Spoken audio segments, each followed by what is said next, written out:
Hi. Um, I still have to set things up. I was gonna go live like hours ago. It's my mic. Yeah, I'm getting a signal. Okay. So what's going on here? How are you doing, Nusha? Thanks for saying hello. Lately, I'm starting to think that I'm just streaming because I want to play this game. And I figure, well, if I'm gonna be playing the game, I may as well stream it, right? So I've yet to figure out what my format is really going to be in the end. I'm gonna wear my nicer glasses tonight. I like these more. They hurt my head.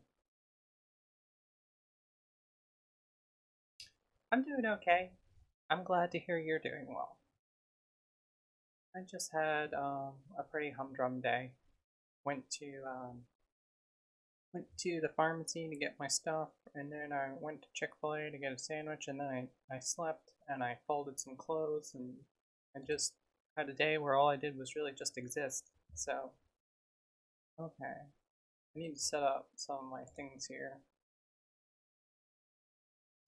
Properties. Okie dokie. And audio.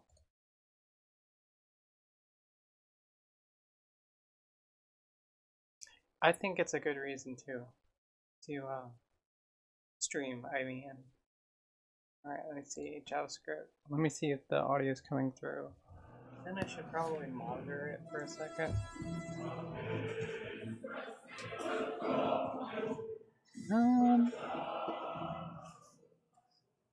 Greetings, comrades. We're talking about JavaScript. There actually won't be a lot of JavaScript tonight. There's a whole lot of backstory that I think we need to get to before we get to JavaScript. So tonight is going to be Volume 1, the early. What is going on? Oh. That would explain that. Early years. And I'll start with some of my own history. But first we'll start with Woody Allen. In 1961, I don't want to hear about Woody Allen. Woody Allen made a movie Cringe. called Take the Money and Run. And he didn't do the continuous roll that the player pianos did because that was just way too difficult to edit. Cringe sometimes. He's at his best when he's talking about JavaScript. Each row is a JavaScript. separate unit, and he would then sew them together. So it was a much easier thing to create. It was an extremely effective device that a weaver using a jacquard loom could outperform a master weaver and an apprentice on a draw I don't know. loom Have you seen? by over magnitude in efficiency. I don't mean to single you out, Nusha, and be like, "Oh, you're trapped in my stream now, so I'm gonna ask you all the questions and you have to respond." These principles were No, if you're still there, have you ever played Project Zomboid or seen anybody play it? It's just a zombie survival, like kind of roguelike industrial thing. sabotage. Because it turned out the weavers didn't like this. He was completely upsetting the way that they used to live. So they went around and would find jacquard looms and destroy them. Settings. Edit settings. What they did. Now there are some people who did identify other uses for this. For example, Babbage and Lovelace recognized the potential. Oh, you haven't? Okay, well, I'm not terribly good at it. Unfortunately, Babbage never finished his machine, so that's where the dead end. So the story picks up. Okay, that's the game. With the Hollerith card tabulating machine in 1890. The United States Constitution requires a census every 10 years, in which we go and count all of the citizens, and we use that information to determine I shouldn't be doing my audio levels midstream. The country had gotten so big by the late 19th century that it was becoming I'm a little lazy difficult sometimes. to count how many of us there are. So Herman Hollerith, invented a machine. I think I'm all set now. And showed it to so I'm gonna start a new game. And they accepted his bid. And I was doing a character last night. She lived for about 10 days, killed about 100 zombies, and then a clerk got infected right at the end. So I'm going to start a new one. And I'm probably actually going to turn Crockford down. Well, zoom in on that card. I have to really think about this format. In Holler's system was I like to listen to lectures of things while I'm just fucking around on the computer. And I thought, oh, I could like stream like that, but I think it might also just be annoying because it's not like I'm even reacting. He's just sort of there talking about JavaScript. Alright, solo. Survivor. Okay, yeah. I was playing this last night. This is fun. Riverside. Just places in Kentucky for some inexplicable reason. These are the maps you get. They have like mods, like a way to integrate mods into the game, which is cool. Okay. I think I'm gonna go with the West Point. And then get the next card and do it again. And so it seems really tedious, but it was a whole lot better than the previous system, which was all done with paper and pen. Here we go. And the census was successful. And then I'm gonna choose mechanic. I want to do a mechanic character. Apply this to business. I need to. I have at -4. You need to balance these traits before you're allowed to proceed. Very successful. This is an accounting machine. Did everything that so my character can repair vehicles, which is really awesome. And run them all through at once. Someone feeding it one card at a time. Very underweight. Are we? Another example of its operation. Slow learner, slow healer. I think I'm going to go with restless sleeper and high thirst. The form factor of the card was based on the size. Doesn't sleep very well. Constantly drinking water. Alright, so that gives me 8 points to spend on positive things. I usually go with inconspicuous, meaning they can't see me. In a later phase of the card, the way information was stored on it was reorganized. So instead of the random set of field sets that we saw before, it became a simpler column and row situation. So there are 80 columns on the card. Each column contains. I'll probably go with graceful. Inconspicuous and graceful. Have you ever heard of the 80 character limit? So save this as mechanic 1. Is the limit. You can't put more than 80 characters on one of these cards. Arnold Hardwick. Amy Olsen. Okay. Let's do Amy Olsen. She looks cool. So this card shows the Hollerith code. So the first 10 punches show how you encode a number. So digit 0 is the 0 punch, 1 is the 1 punch, and so on. To do letters using what is called the Hollerith code, you take 1 punch from the top 3, that's sometimes called the zone, and then 1 punch of the lower 9. 3 times 9 is 27. There are 26 ominous. Letters, so ominous. There's 1 code left over, and the code that was left over was the 0-1 punch.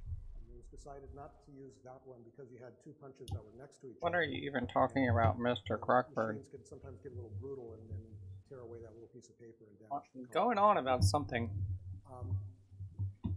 The use of these machines to run business was called unit record management, and it was really successful. I want to add something to the stream. Oh, hold up. I think time is passing. Okay, game pause. Without this kind of data processing equipment, corporations just could not have become big. They could only have been as big as their bookkeepers could have managed. And these cards were used for everything. You'd have a card representing an account, a customer, an order, an invoice, a payment, a detail item in any of those things, a personnel record.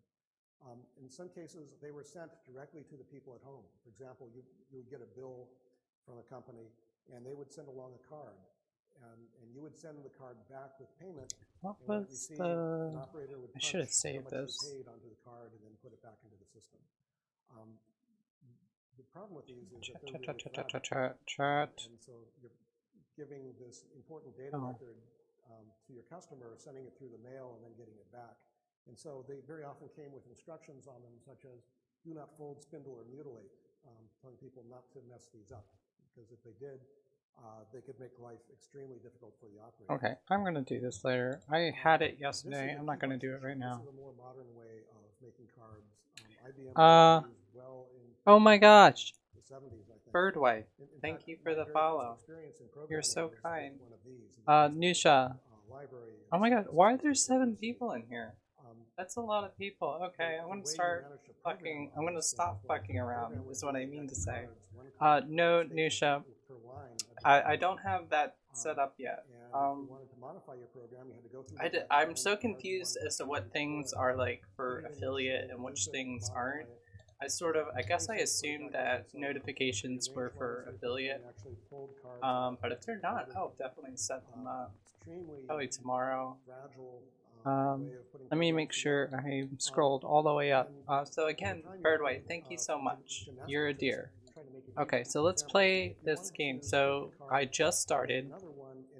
I guess this is my house. Okay. The goal of this game is really simple. Just stay alive. You're not looking for a cure. You're not trying to kill all the zombies. Usually you want to avoid them. You just want to stay alive as long as possible. Oh, I can set it up in OBS. Oh, okay. I love OBS so much. I don't have Streamlabs, so I have no familiar with that. No familiarity. I just love OBS. Okay, antibiotics, awesome. So I'm just checking what's in my inventory. I'm gonna turn the TV on. Life and living. Okay, turning on. Alright, so I get passive experience from this. Because it's the Life and Living channel. So the only downside is if there are zombies outside, they will hear the TV if it's too loud. There probably are zombies outside. I'm not too worried about that right now.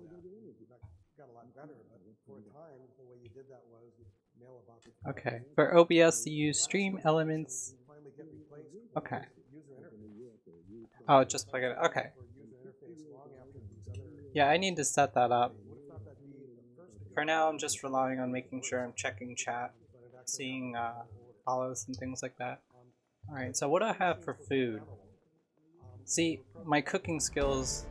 Oh, I just leveled up. That's weird. I just leveled up just from listening to the TV. If only life were really like that. If only I could just level up by watching YouTube or TikTok. That would be great. That would be so awesome. Okay. Kitchen tongs, muffin tray. Another thing I'm looking for is if I have anything I can use as a weapon.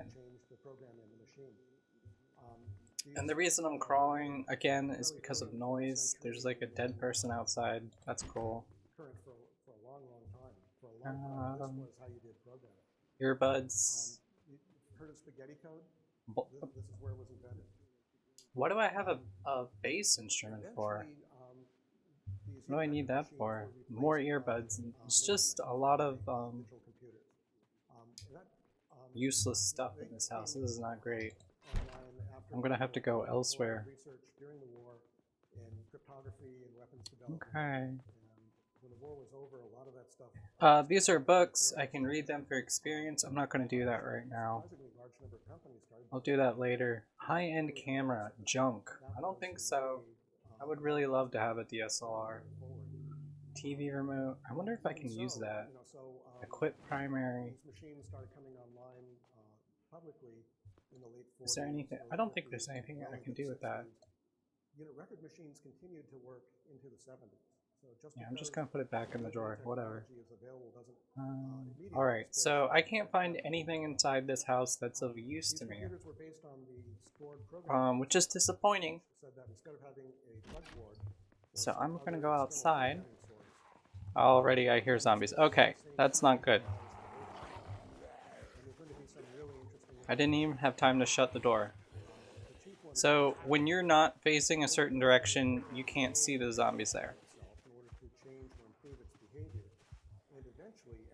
Oh my god, there are actually so many of them. This is very bad. generally speaking, like this early in the game, you just wanna, son of a bitch, you just wanna like be dealing like with one or two.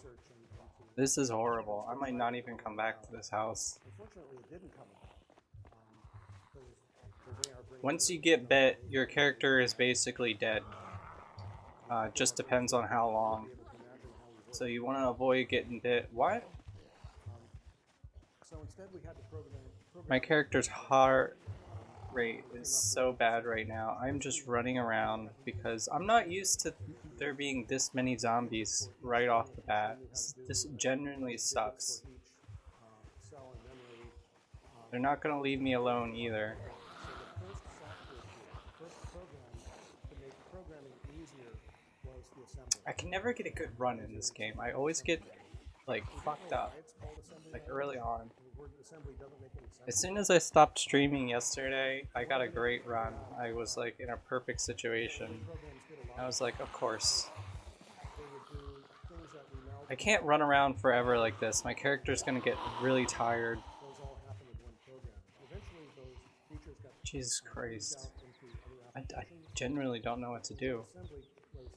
Please excuse my inexperience. This is probably not how you're intended to play the game, just running around like a maniac.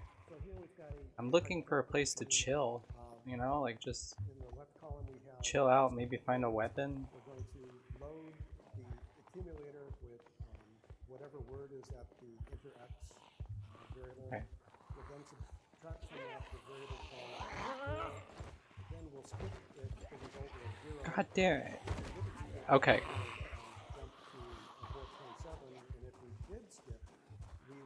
Can I go in here? No. I may like just not. I might not make it even 5 hours into this fucking run.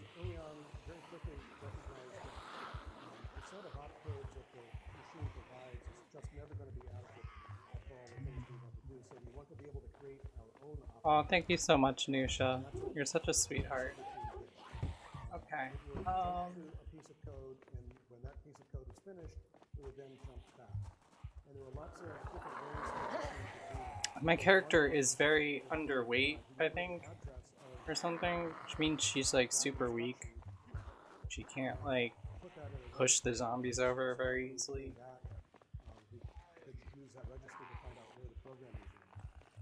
I don't fall over. God damn it.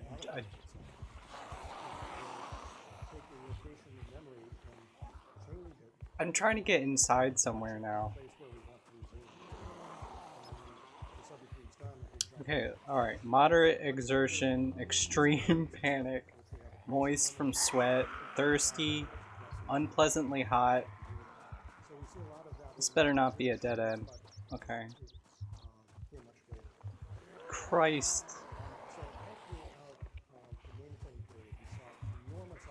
Very bad idea. Do not do that.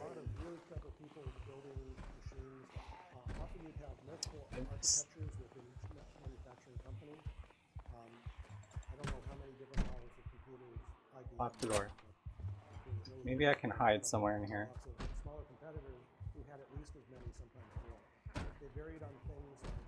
Is there a weapon? Maybe? They're gonna break in.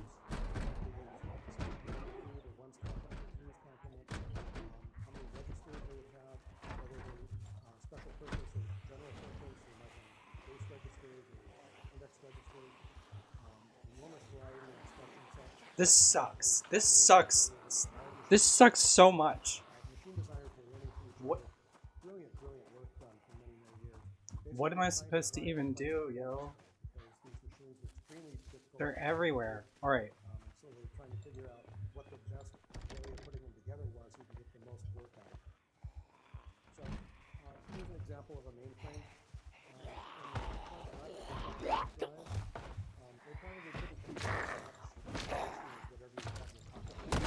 Okay.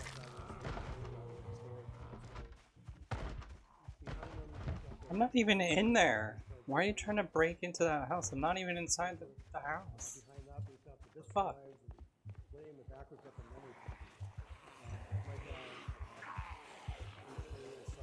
So, like, they will pursue you very far across the map unless you can get out of their line of sight and they can no longer hear you or see you. But the problem is, as soon as I run over this way, then I just run into more zombies and then they start chasing me.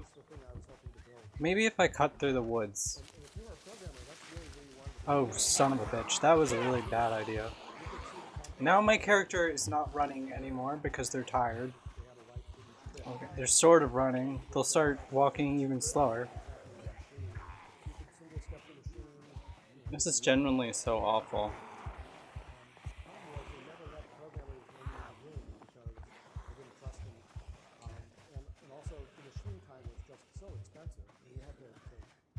Okay. Come on. Open the window. Open the window. Open the window. Come on. Climb through. Close the window. No, son of a bitch. There's somebody already in the house.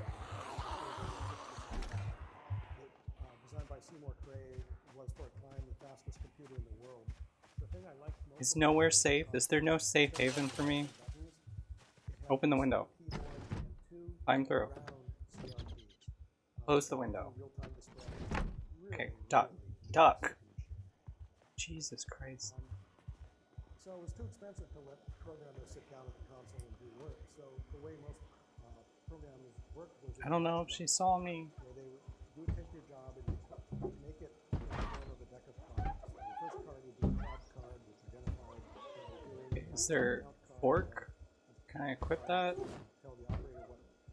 Yeah, okay, I have a fork. Is there anything? Eventually that window is going to bust. Take all of that and you put it in a tray. And then you'd wait a couple hours. Okay. A number of jobs would get put into the tray and an operator would get around to taking them all out. How many of them are going to come in? Is it just you?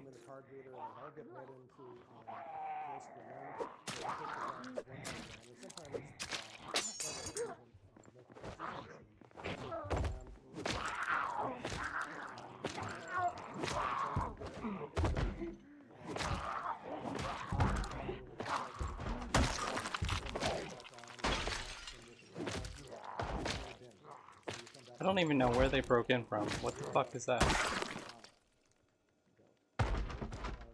Oh, son of a bitch. Okay, they're coming in through both fucking doors now. I can't climb through broken glass.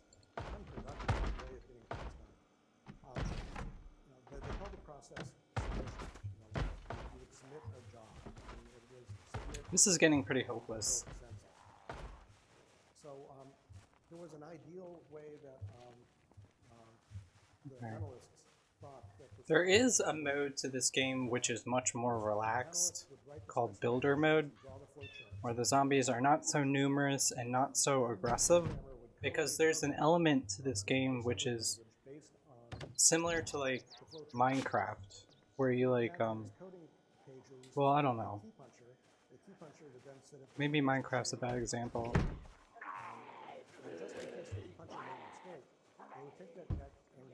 But you do a lot of like crafting and base building. Is there anything in here?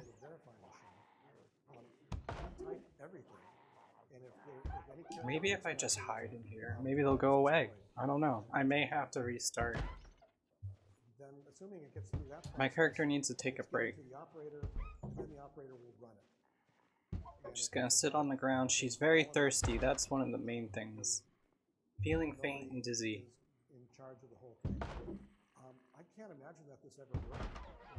I think I should go drink some water, because I might have to start running again. The sink is in the kitchen. Alright, come on. Let's go.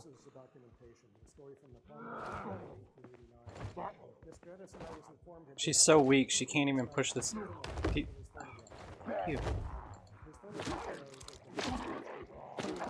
Weak because she's been running around for like 2 to 3 miles.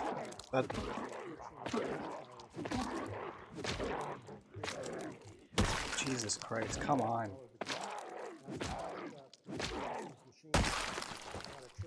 Okay. I don't think anybody is in pursuit anymore. I did not expect things to go from 0 to 60 like that. I was very unprepared.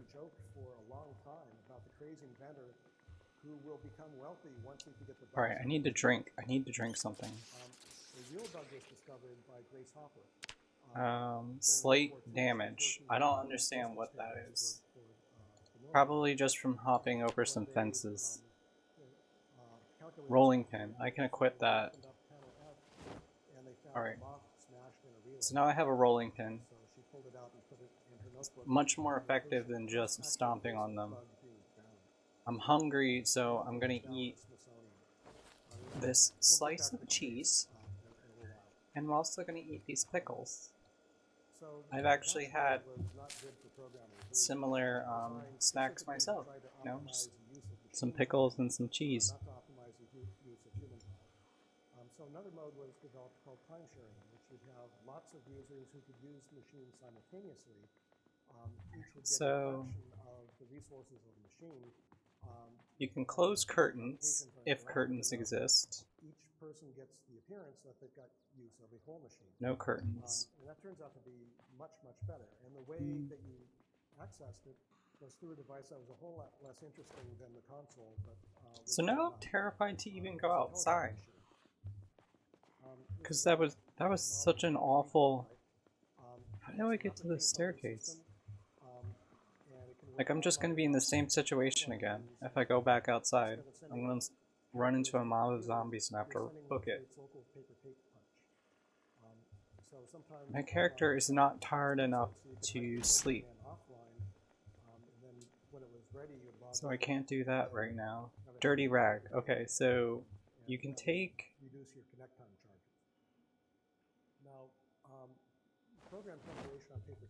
You can clean dirty rags and use them for whenever you get a cut or a laceration or something like that. Use that as a bandage. I hear a zombie outside. I'm not sure where they are. Shit. Thought that was off. Oh, the stairs are over here. Okay, I want to lock these doors. I don't think it really matters locking the doors.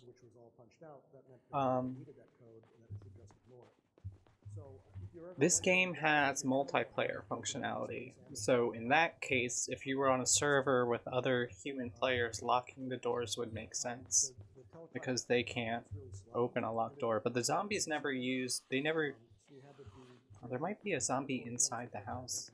The zombies never use the door handles, so locking the doors doesn't really, as far as I know, it doesn't really do anything. I don't think it makes the door stronger. And if anything, it makes it more difficult. Oh, shit. I knew that was gonna fucking happen. If anything, it just makes it more difficult for you if you're trying to escape and the door is locked.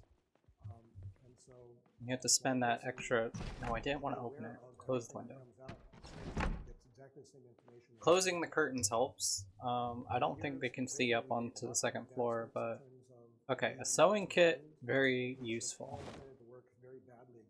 Tweezers, adhesive bandage. Awesome.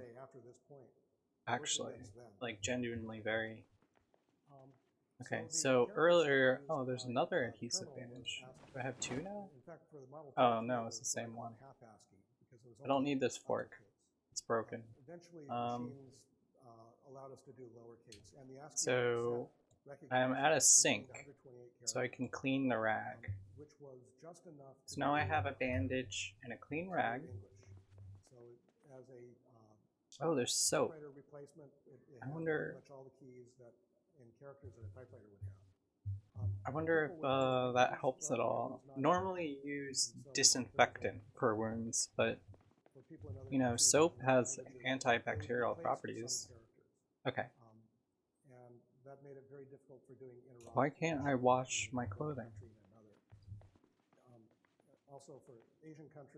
Maybe because I'm too tired?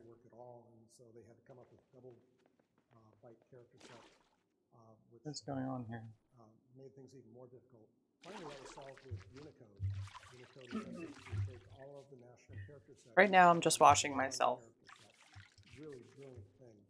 It's important to do.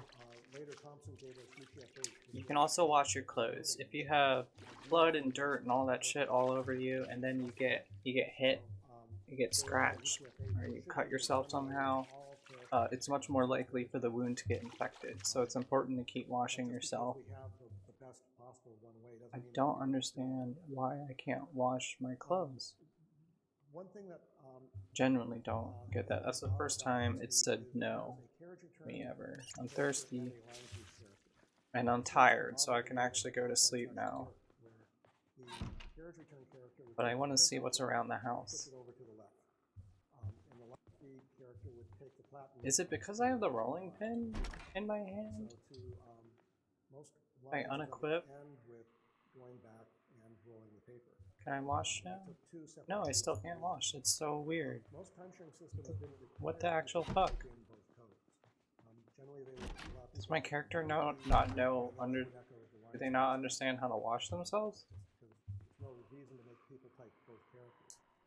Pencil or pen is useful for the map. Now that I have a pencil or a pen in my inventory, I can choose any of these symbols to place on my map, which can be very useful if you need to mark something. I'm just going to go to sleep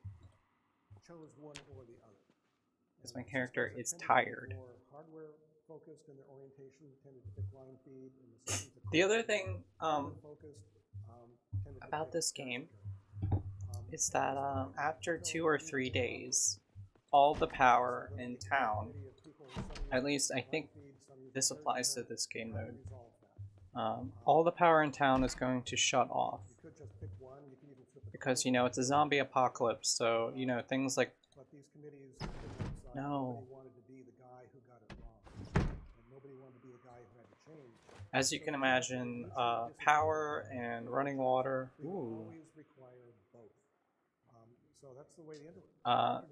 That requires people to be around to maintain those systems, and if everybody's dead, they're going to go down eventually. So, you're obligated to find alternatives like generators and things like that, and you want to do that in the first 2 days. Okay, so guns, not actually all that useful.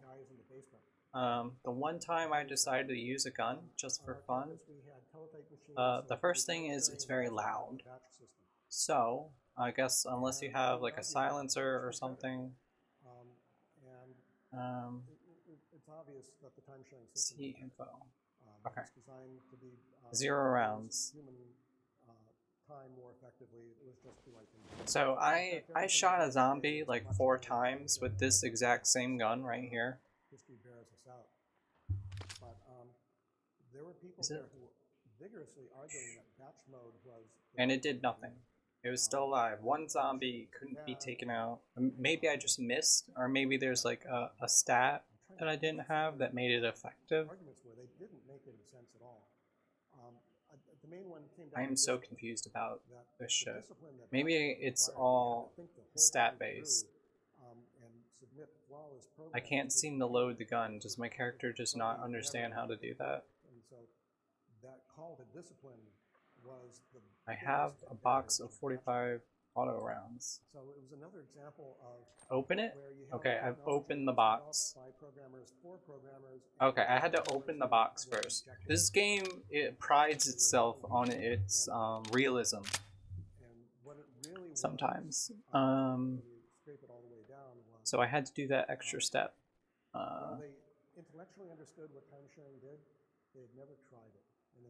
Alright, so I have a lot of ammo now, but like I said, it's actually not all that useful. I'm going to equip my rolling pin for now, because as soon as that gun goes off, all the zombies that I was running away from earlier, they're all going to come running right over to me, and I don't have enough ammo to shoot all of them. So it's sort of a last resort kind of thing, to be fair. Or it's like end game stuff where like you have a really strong base and it really doesn't matter if the zombies hear you because you're prepared for them. Or if you're on a server with a bunch of friends and you all have guns and you can like sort of take them all out, but just one person by themselves, not very effective.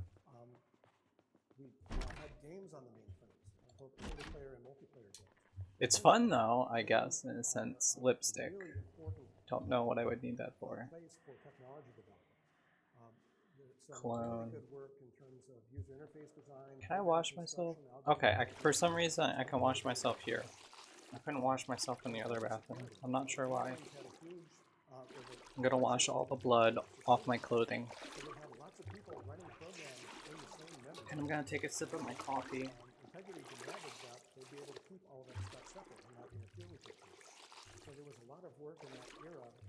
My glasses are already starting to hurt my head. They're so bad. I need to get these fixed. Like, they're just too tight.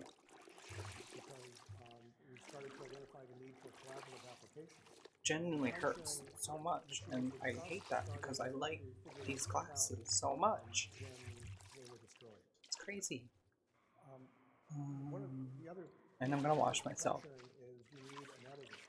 So you can see that this game is definitely for people who like deeply simulationist roguelike kind of stuff where you have to do all this normally very mundane shit, and you have to stay on top of all of it to survive. It's definitely something that I enjoy, but it's not everybody's, it's not for everybody. Some people will just find this excruciatingly boring. A first aid kit. Okay. Oh, and a skull bag. Okay, sweet. So, equip on bag. So now I have a bag. It's an extra inventory slot. 0 out of 15. That's awesome. I'm gonna put the first aid kit in my bag. And a rope. Also very... I don't know what you would use them for yet. I'm actually going to take everything in here. This all seems like useful stuff. I'm going to mark this house on the map. It seems relatively safe. So you can't see your marks when it's on the little mini-map mode. I guess that's a good decision because they're very big. Okay. I hear a zombie outside. So I need to ask myself, am I ready to go out into the world again and start looking for things? Dead mouse. Okay, so here's what I'm going to do. For my meal today, for breakfast, my character is peckish. I don't know if you've ever described yourself that way. It's a fun word, peckish. I drank some water. I need a bottle to carry water around with. If you have like a container, okay, not facing the right way. If you have like a bottle or something, you can put water in it, and then your character will just automatically drink from it as they become thirsty. Okay, so I'm going to. This is the oven right here. I'm gonna put the dead mouse in the oven, and then I'm going to. I love doing this. I've done this so many times. The oven's on 400. Put a timer. 25 minutes. I'm gonna turn the oven on. I'm gonna cook this mouse.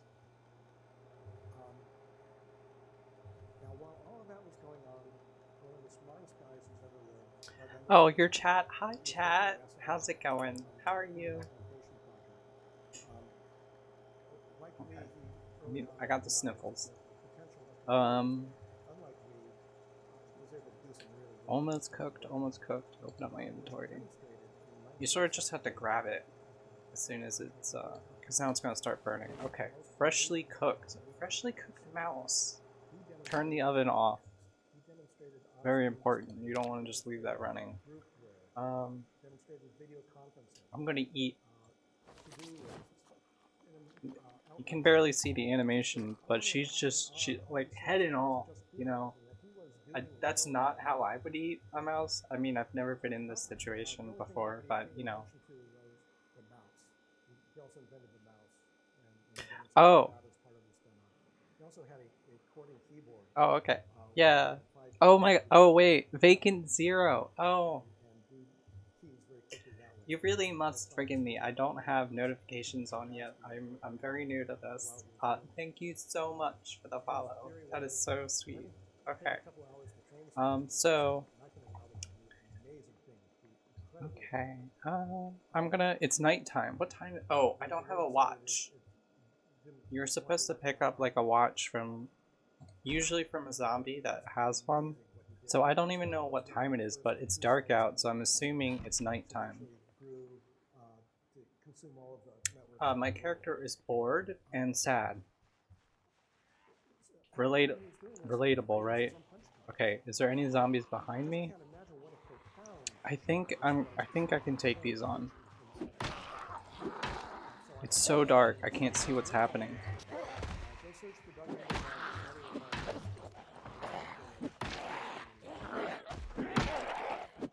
Oh. Oh shit. Oh, I think I just got bitten. Fuck.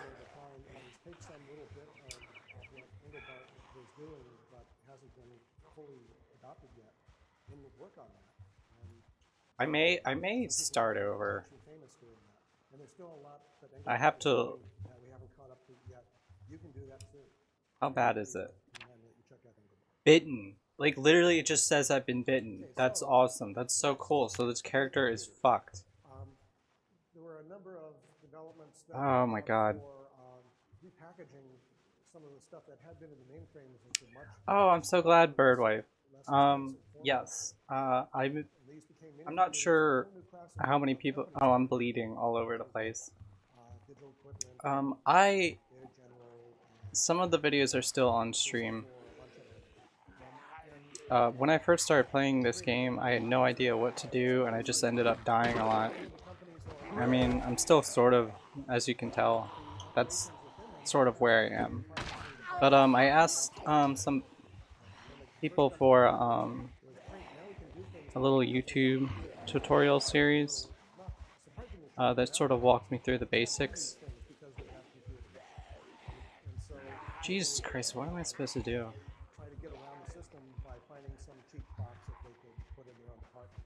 That helped a lot. Sort of like, the game doesn't really, like, there is a tutorial. It's an excruciatingly boring tutorial. I would never put everybody through that again. It was horrible just for me to go through it, because it's just so boring. But it doesn't really, it doesn't hold your hand with a lot of things. And you're sort of left to your own devices to figure out how to play the game and how to survive. Again, things that appeal to some people but not to others. Okay.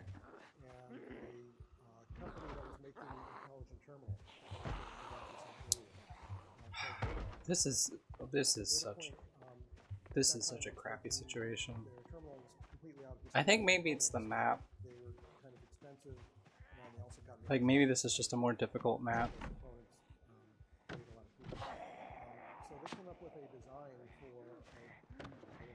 Son of a bitch. You know, if I'm gonna like die, I might as well.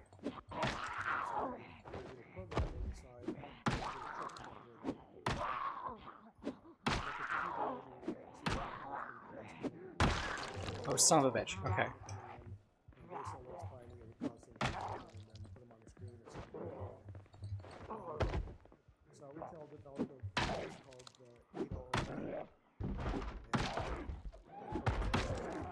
Okay. I hate all of you so much. Oh my god. Get out of my fucking face. Open the door. Open. Oh my god. So if I'm gonna die, I may as well use the gun. Just out of rage, just out of anger. You understand? I need to equip it though, so I need to stand still and equip it. Which is realistic. Let's see how effective this is. Maybe, is it not equipped yet? Oh right, because I moved at the last second before the meter finished. Cool, awesome. My character is not able to multitask. There's no possible way she can equip the gun while running. You can't do both things at the same time. Especially not in this situation. She would never. That's just, I'm asking too much. Okay, equip the fucking gun. Jesus. Okay.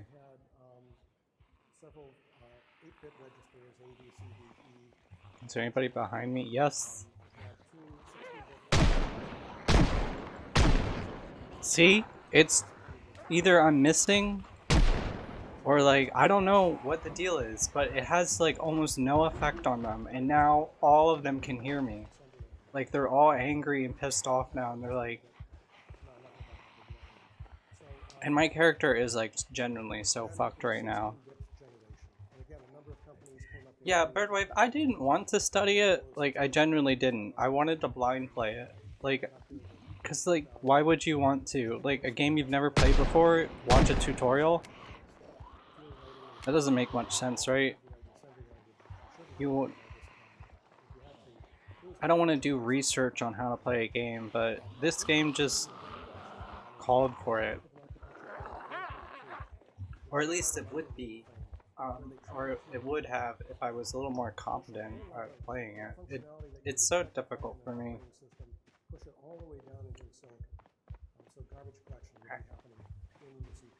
Like, I want to give up, but I'm sort of just waiting for it to be like a more natural death. I don't want to just run into their open arms and be like, son of a bitch. Like, I cannot stress how unusual it is for there to be this many zombies. It's insane. I need to get inside a building to reload my gun.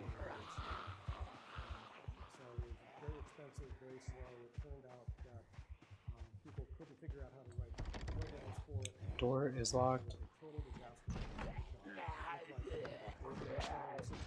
Close the window.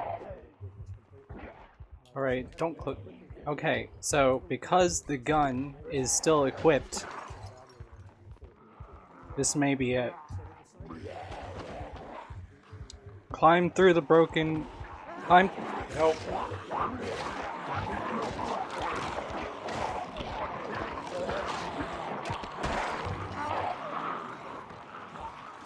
Do your friends run like a server or something? Yeah. There's a lot. There's just so much to go over. Like, imagine like somebody trying to explain this game to you. Like, I killed 7. That's not a lot. 19 hours.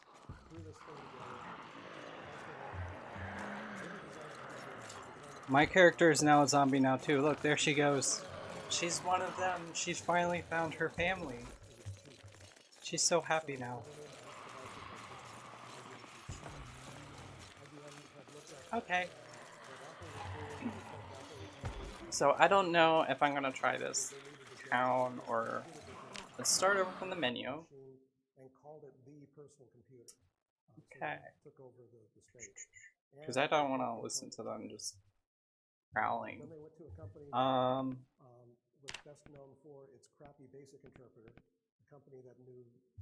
Just because, personally, I'm not so good at it yet. And I want things to be a little more slow paced. I'm gonna go with builder mode. So builder, it's construction, exploration, and farming focus, a more relaxed experience. That sounds like what I'm into right now, and if you know what I mean. So I was previously playing Survivor mode. Powerful combat, longer lifespan, at least if you know what you're doing. And then Apocalypse mode, I guess, is the hardest mode, where you're not supposed to engage the zombies at all. You're supposed to just do all stealth, if you can.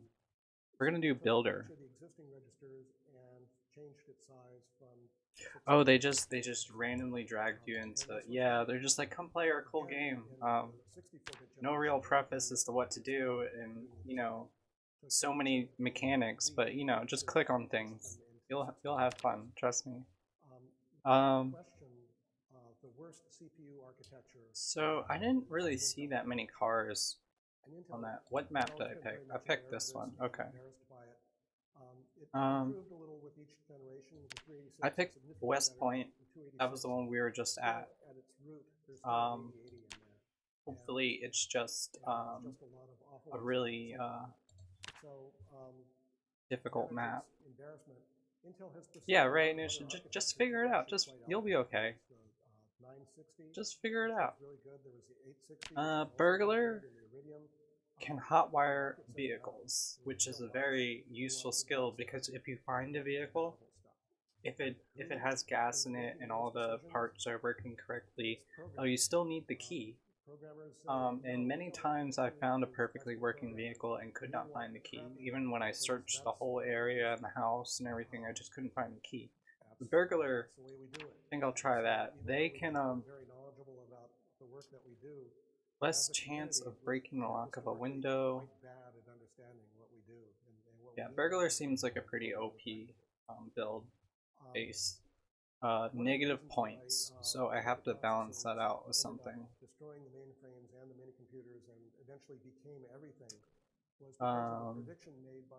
High thirst was one. I almost always go with high thirst because finding water is relatively easy to do. But that just brings me back to 0, and I want something else. So I used to pick illiterate, but like you can't, there's so many books to read to like level your character up, so it's a pretty serious disadvantage actually. Unfit. I do a lot of running, so I don't like that.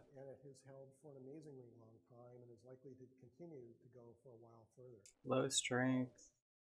I'm gonna go with Restless Sleeper again. Those seem to be the two that I like the best. High Thirst, Restless Sleeper. Inconspicuous. So you're less likely to be spotted. And I get 2 more. All thumbs. I don't like that.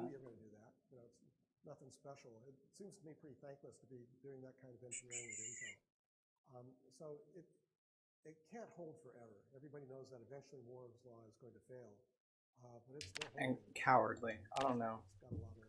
I just wanted 2 more points so that I could also get graceful. So I make less noise when moving and I'm inconspicuous. So I'll call this the cowardly burglar. You can save your presets so you don't have to go through the process of filling out this form every time. Betsy Jack. What kind of, let me see. How many, that's probably the best shirt. Okay. Alright, let's go, Betsy. These are the end times. There was no hope of survival.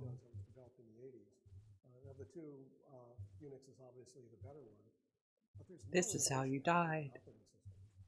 It's so dramatic. I love it. Okay. Oh, and I guess they always give you this like little thing. But I'm not gonna sit here and read all that. You know, that would just be so boring. Okay. Alright.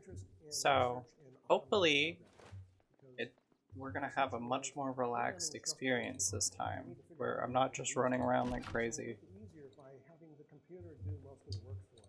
We'd already seen with assembly language a start to doing that. You can interact with things either by clicking the left mouse button or by clicking the right button and selecting the action from this context menu. This dialog window shows you what's in the thing, and this is my inventory, so... Right, so I'm not hungry for anything right now. Frying pan. And I forgot. Baseball bat. So this is cool. I'm starting out with this.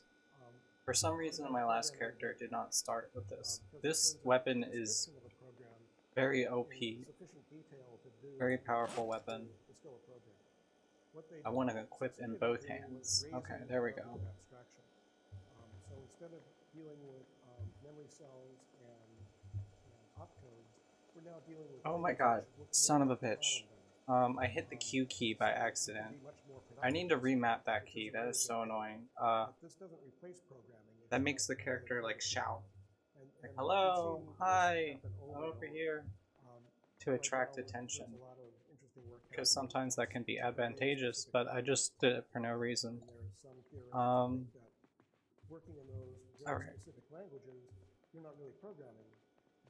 Light bulb, military desert boots.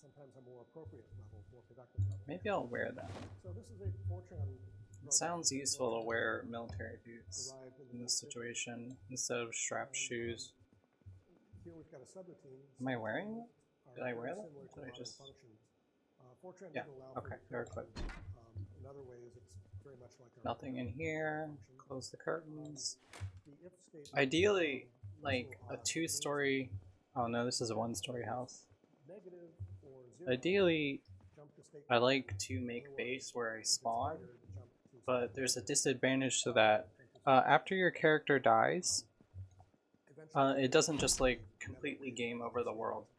You have the option of basically continuing that same world with everything that you've already done, with your old character walking around it as a zombie. But you almost always spawn in the same place, which can be an issue if, like, for example, I have died at my spawn point before, and then when I spawned in the next character, the zombie version of my old character was like standing right there, so I had to immediately respond to that situation and take them out. There's nothing in this house that's useful. Okay, so I'm going to not just run out into the street this time.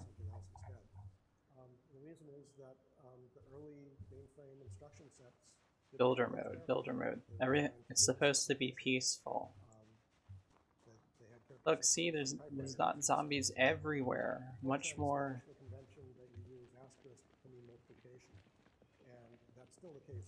intriguing gameplay. And I can actually just do stuff. Another language was COBOL. COBOL was developed by Grace Hopper, who earlier discovered the bug. Okay, I can't get in there. COBOL was an attempt to make programs look more like English. At first, the hope was that anybody would be able to write business applications. And that turned out not to be the case. And then there was a secondary hope that, well, at least anybody ought to be able to read one of these programs to understand what it does. Why can't I open? This was particularly hoped for by management, because management Weird. Trust or understanding of what programmers were doing. And the thought was, if they could read what they were doing, then it'd be a little easier to keep control of. Okay, so this is like the dialogue. I honestly have not spent a lot of time here.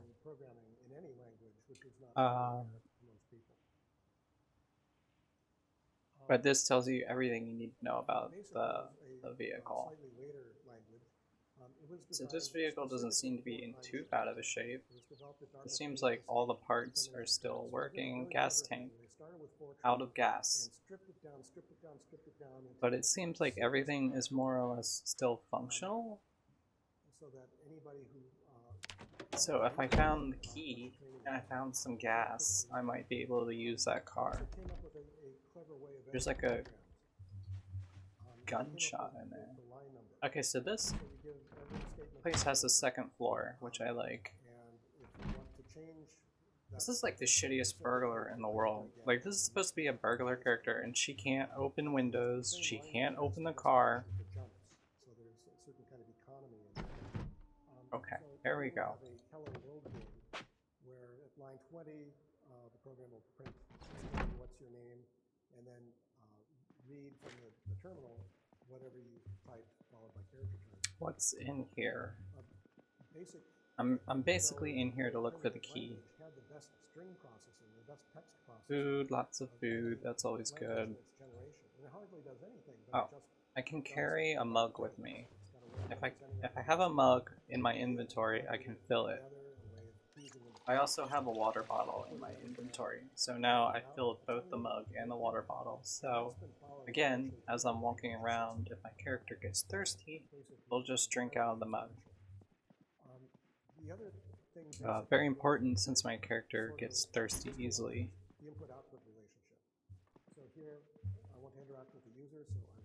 This place seems nice. I might actually make this my base. It's small and compact. So it's an extremely modal thing that the operator has to somehow figure out how to convince the program to get to the place where it wants to ask the thing that the user wants to tell. Later we discovered that this was a really bad. Okay, so now that I'm not running away from zombies, what I intend to do is I want to find a few things. I can go foraging for branches, which I can use either to make spears if I have a sharp item, useful device for when my bat breaks. I can also use branches to make planks of wood, which I can use if I have nails to board up windows. But that requires a saw. So that's what I usually do on the first day, is I either go foraging or I go look for a saw. Not want to do that. Two very critical things. To forage for stuff. I think I'm safe. I don't see any zombies around. Wow, it's really like all or nothing. It's like they're either everywhere or like... Okay, so foraging, you hit this little icon, then you hit enable search mode, and you can even focus on certain things. I'm going to put no search focus, and it limits your character's field of vision severely, because they're busy looking at the ground, looking for stuff. They're not looking around them. So it's very easy for a zombie to sneak up on you right now.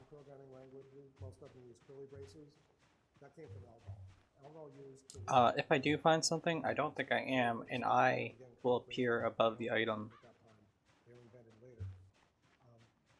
I'm just going to stay in this mode for now. Oh, here we go. Okay, pick up chipped stone. Put it in skull bag. So a chipped stone can be used for a spear. Spears are pretty good weapons. They don't last very long, but you can jab at the zombies from a distance. Very much safer than just, you know, getting right up in their face. Where they can, oh my god, that's a lot of zombies. Okay. Did they see me? I don't think they saw me.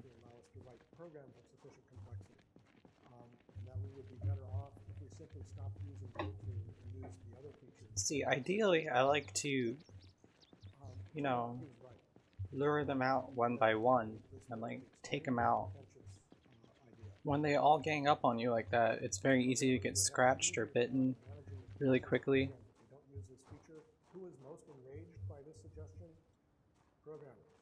So this debate went on literally for a decade, no, for 2 decades, for a generation. Go-to. The big go-to debate. Ultimately, we got rid of it. Okay, so due to my attributes, I can't who were not stuck in the previous My idea. character isn't automatically hopping over the fence. Oh, that just made them alert in my presence. See, the bat, so much easier. Okay, so from that Okay. generation, Fortran, COBOL, and Algol, So for some reason, Sally over here just ran away. in particular, Fortran was intended just for scientific processing, and COBOL was intended just for business processing. Okay, swing. Swing. Okay, never mind. Oh, I had to hit that. That was my bad. At that time, they didn't recognize other things that actually still Okay. yet. So there was PL1 developed at IBM. There was Okay, so I found a gold wristwatch. As soon as I equip that, time. You can now see the time in the top right corner. So now my character knows what time it is, which can be very useful. If you find a digital watch, it will also tell you things like the temperature or the day of the week. But I just got a classic little watch, so it just tells me the time. There's zombies over here, but I don't want to attract their attention. TBH. Strip it down, make the simplest possible language that works. Any kind of language that works. BCPL Okay, climb through the window. Within its niche, and we'll see more of that in a moment. Then the design of Algol. What is in here? Wait a minute, where's my bat? What happened to my bat? Algol actually got it right. Why did it unequip? I guess because when you climb through a window, you have to unequip it. So taking that approach, Lloyd came up with Pascal, which was extremely popular. He designed it as a teaching language, but a lot of people put it to work as a general kitchen knife. Cool. Unfortunately, there were a couple of significant designs. These always sound like they'll be really good. Like I carry them with me anyway, because eventually my bat's gonna break. I'll take some food with me. Dog food, why not? Oh, wait a minute. Sardines I'll take. These are all canned. I don't have a can opener. I didn't see one in my house either. So I can't really do anything. I can take the cheese. Lemons. Oh, I'm feeling peckish, so I'll eat the cheese. Which basically took the good ideas that were in BCPL. I was saying the knives and things, they sound like they would be really good, you know? Be like, oh yeah, a kitchen knife, that's a great weapon. But they break like almost immediately. Like you'll stab a zombie like a few times and then it's broken and now you have no weapon. Orange soda, why didn't... Taking some of the good ideas in Pascal, being more selective and taking stuff from its type system, adding it to B, which was mainly a typeless language, and made C. C was incredibly popular, and it's become the most important implementation language of all. Just grabbing this food for later. Are either based on C or are implemented into C. C has been extremely successful language. So while all this is going on, there's still assembly language happening. Can you get scurvy? That's a good question. You know, there's nutritional information for all of the for all the food items. Anything you can eat, there is nutritional attributes, and I think there's like a character that has a stat that allows them to see that, like what the nutritional information is. With that in mind, it's possible, I would think. You can see the devs really care about their game being as simulationist as possible. So I wouldn't put it past them to have that in the game. I don't know myself. But also, another thing about this game is it's still under development. The devs are actively adding things to it as time goes on. Okay, I haven't found anything interesting in this house. The machine So controls like the there are system probably to the CPU. Actually, it's features about like that 50% might get added later if it's not already in there. which had a very small number of transfers. They had And 8-bit accumulator, what I like two also 8-bit about this game is multiplexers, it's made an using 8-bit Lua, stack pointer, one of my favorite programming languages. I assumed it would have been, program counter. well, I don't know what I would have assumed. So there's no Games like code this are base that sometimes goes made in to like write Unity, efficient code with you know, just like these like this and that. kind of like There's mobile software spec currently under graphics, console. So the only code there that could run isometric. is what gets Unity would applied be on the game perfect card. for a game like Because this. series by But no, default, they use Lua. Maybe they use Python Love 2D. I 10 think Love full 2D and has a it's 3D, 4,000 characters. can render 3D graphics. Or All of your program, I'm all your not static sure. data, all of Or maybe they just have like a rasterizer that just. got it put down to 4K. Later they pitched Never out mind. an Uh, 8K. I don't know what I'm saying. Eight's not enough more than 4 to allow you to think about writing this in C. Oh, hi, they can. Yes, I'm so sorry. I don't really have like. I'm not sure how I want to handle moderation yet, so just since I'm so new, I decided I'll play it safe. I'll keep the 10-minute wait on for now. In the future, I plan to take that off. But thank you so much. I really appreciate the follow. Money, so useless now. A lot of the characters, the zombies and things, when you kill them, they'll have like gold bracelets and jewelry and stuff, and you're like, oh, I can trade this for something. No. Markets don't exist anymore. There's nobody to trade with. There's nobody to barter with. Even if you were playing multiplayer, there's no purpose to those items, so I guess if you wanted to roleplay, you could have a roleplay server where you could attribute monetary value to those things. You know, this game has a lot of GTA no pixel server kind of roleplay potential, if you ask me. Millions of homes, and so that's a good thing to do. You can't get them there writing in Fortran. Yeah, Birdwife, I agree. Lua, it's very similar to JavaScript. It's very high level scripting, but Lua compiles like ANSI C, I think. So like, I don't know. Yeah, I think so. I think Lua in general. I might just be thinking of Love 2D, which uses Lua as well. But yeah, it's really pleasant to work with because there's really just value types, you know, numbers, strings, things like that, and then table, which is like a general purpose container object. So very scriptable. You can sort of like you don't you don't have to worry so much about like a strict type safety system. It's very flexible, malleable. Like JavaScript and Lua to me are like the silly putty of programming languages. They can be shaped into anything almost. And Lua has that advantage of then compiling to ANSI C, which is a very fast and efficient. Okay. Anything useful here? Okay, so. But yeah, if I was going to make a deep sim, I would a really robust type safety system like C# has would probably get in the way of that.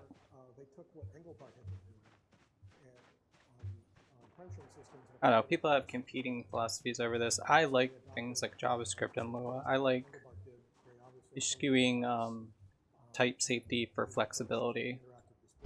That's just how I like to code. That's also Crockbirds. That's why I'm sort of listening to him, because me and him, oh my god. So I just set off an alarm. That happens a lot, actually. That means a lot of zombies are going to come to this location.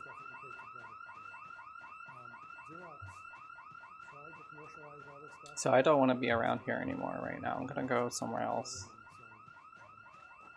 That fucking sucks. Also, did I mark on the map where...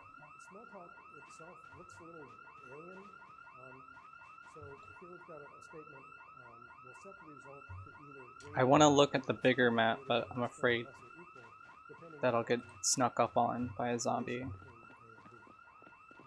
I don't remember where my house is. I didn't really make much of a base anywhere, so I guess I can just choose another house as a base. Let's just take out this person over here.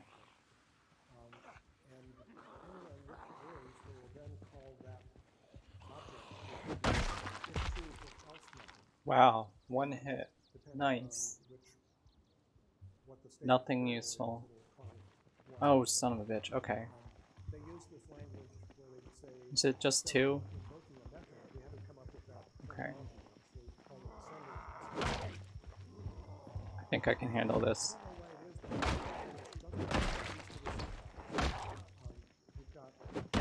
Okay. Oh, a digital watch. Okay. Anybody behind? Oh, yep. Here we go. See, they can sneak up on you if you're not paying attention, which is something I'm guilty of. Okay. Okay, just one more sweep. Nobody is coming. Okay. No, I hear somebody. Oh, okay. There they are. They were behind the user interface. I didn't see them. Wow, there's a lot of them. Okay, come on. I think it's from the alarm. I'm still in the general area of where the alarm went off. I don't know if it's actually useful for me to do this. Did I grab the digital watch? That's what I wanted. Son of a bitch, you gotta be fucking kidding me.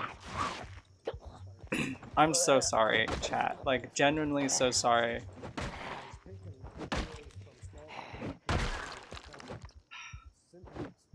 How bad is it? Laceration scratched. So there's a... I didn't get bitten, but I got scratched. If this character dies, I'm not gonna start over the world. I'm just gonna jump into another character and just, you know, go from there. Because this seems fine. I was really overwhelmed by the last world because there were literally zombies everywhere and I felt like I couldn't even think about what to do. Okay, as soon as I equip this, you'll see I can now see the temperature and the date because it's a digital watch, which is awesome. Louisville map, I'll grab that. So now that my character is basically possibly infected, a scratch, like laceration and scratched, means, from what I read online, that means there's a possibility that you're infected. The game never actually just tells you if you're infected. It will give you symptoms that, you know, make you think, oh, I'm probably infected. Oh, I think my bat broke.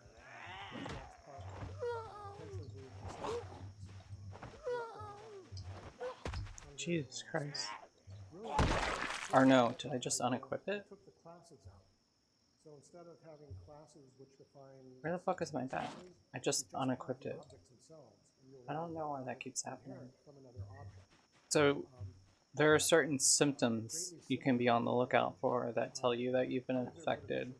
And, like, there's different levels to it. Like, if you get bitten, then you're really infected and your character is going to die very quickly. If you get scratched or something, then you might last a few days before you become a zombie. So it's really up to you what you want to do from that point. But it's not like there's a dialogue or a UI thing that says, oh, you're infected now. You just sort of have to guess.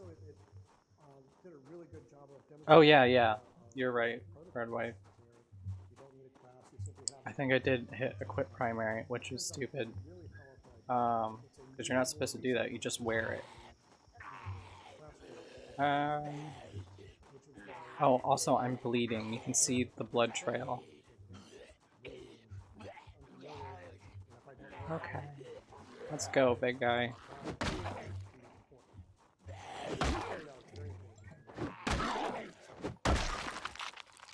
Disposable camera. Brings us to the object model, or the actor model. So another kind of indirect spin-off. When you're bleeding, you need to find rags.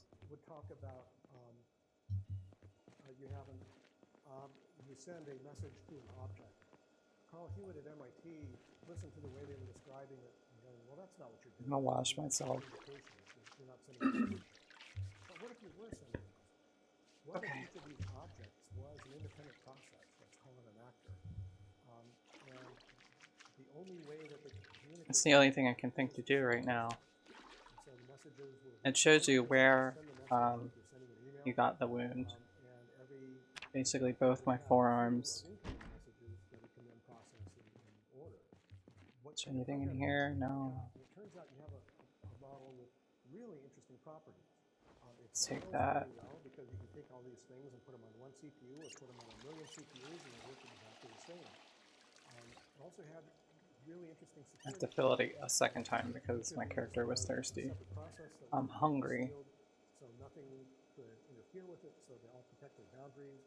Any actor can only talk to other actors that it has knowledge of. It doesn't know their address. It can't. I think the... Oh, I don't need this. I don't need the gold this much. Beautifully demonstrated the Sardines don't require a can opener. I figured that out. So you can just eat sardines. Because they don't. In real life, you just pull back the tab.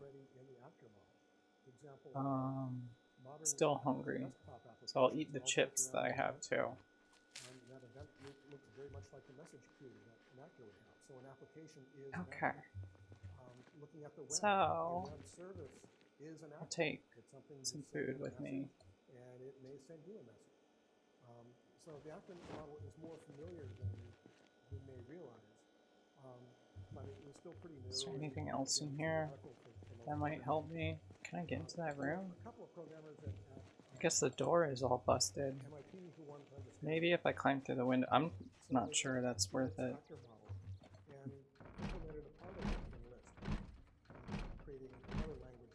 Wow. Okay. This is too much effort. I need to go somewhere else. The actor dispatch model looked exactly like the function dispatch model. I think I'll go this way since there's some houses over here. I'm tired too. I'm in a really shitty situation here. I'm bleeding. I need rags, but I haven't found any yet, which means I have to go from house to house trying to find stuff. But I'm also tired, and I might be infected. So my character's not feeling so well.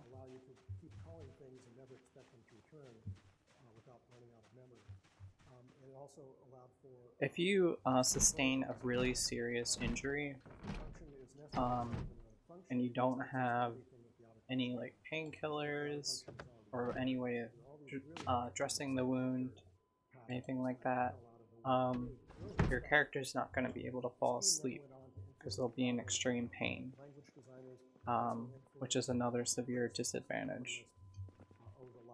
But I'm just in minor pain, so I might still be able to sleep, but the problem is I'm bleeding everywhere.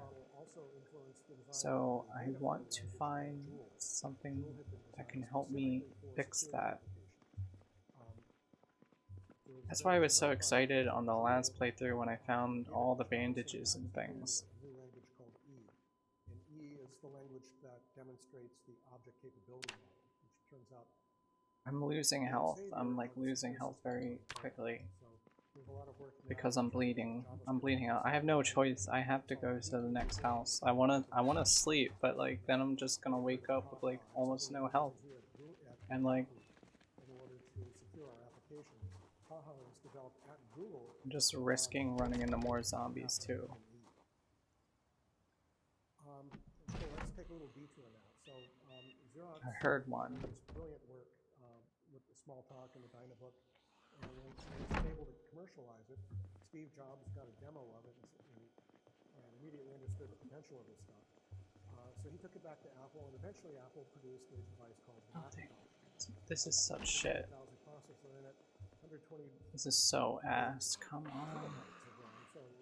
1,000 times better than a VCS, but it was still too small. So initially, you couldn't program this machine in anything but assembly language. Okay.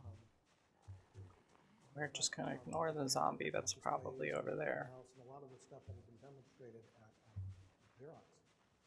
So, but it was still hard to program. And particularly for programmers who were used to a basic model with input and code, you don't do that on this device because the program has to be running all the time. This has been my experience with the game so far.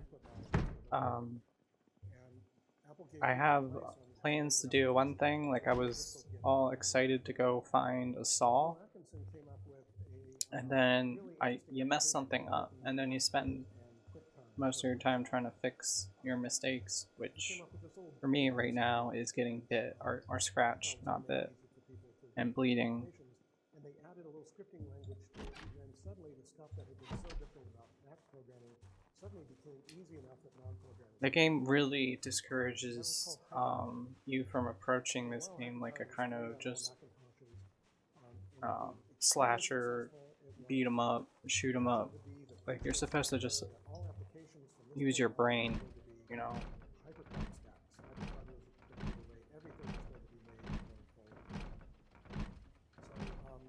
Just blood pulling up everywhere.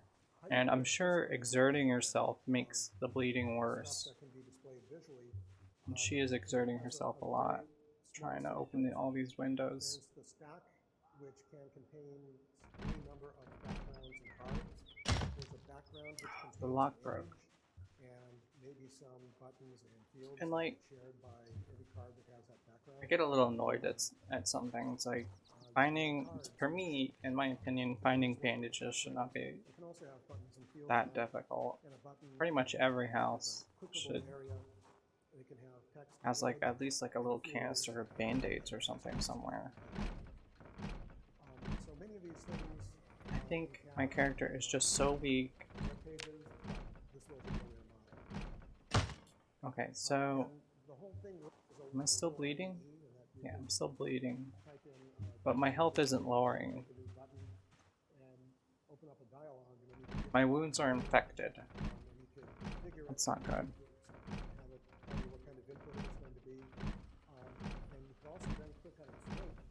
That's correct. It discourages fucking around and encourages finding out. That's the best way. Oh shit. Okay, well, that was for the best. I hit the wrong dialogue, and it just turned out there was a zombie in there anyway. You can actually cut up clothes if you have scissors,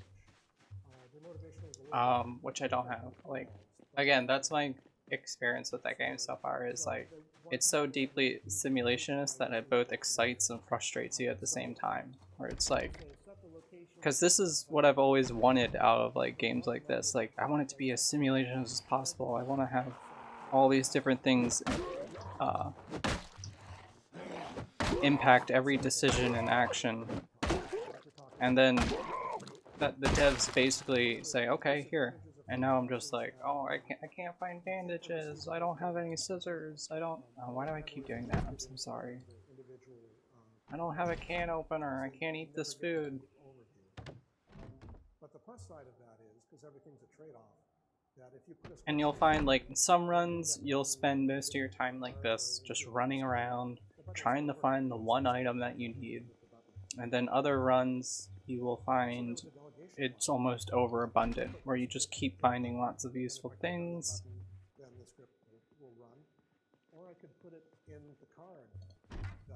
You really do get a different experience. Stop doing that. Every time you play this game. Not only because you can build the character differently each time, but because you're just going to end up in different circumstances. It didn't anticipate color. It was a strictly one pixel black and white system. So it didn't always look very good. And that may have been because Bill Atkinson... Yeah, that's exactly how I feel about it, Bird Wife. Like, they're worried about the game being too easy in some respects. They remove didn't allow you to put the links inside of the text tree. They don't put scissors in every house, even though realistically almost every house, at least in a bougie neighborhood like this, is going to have a pair of scissors lying around somewhere. Everything was expected to be distributed on floppy disk.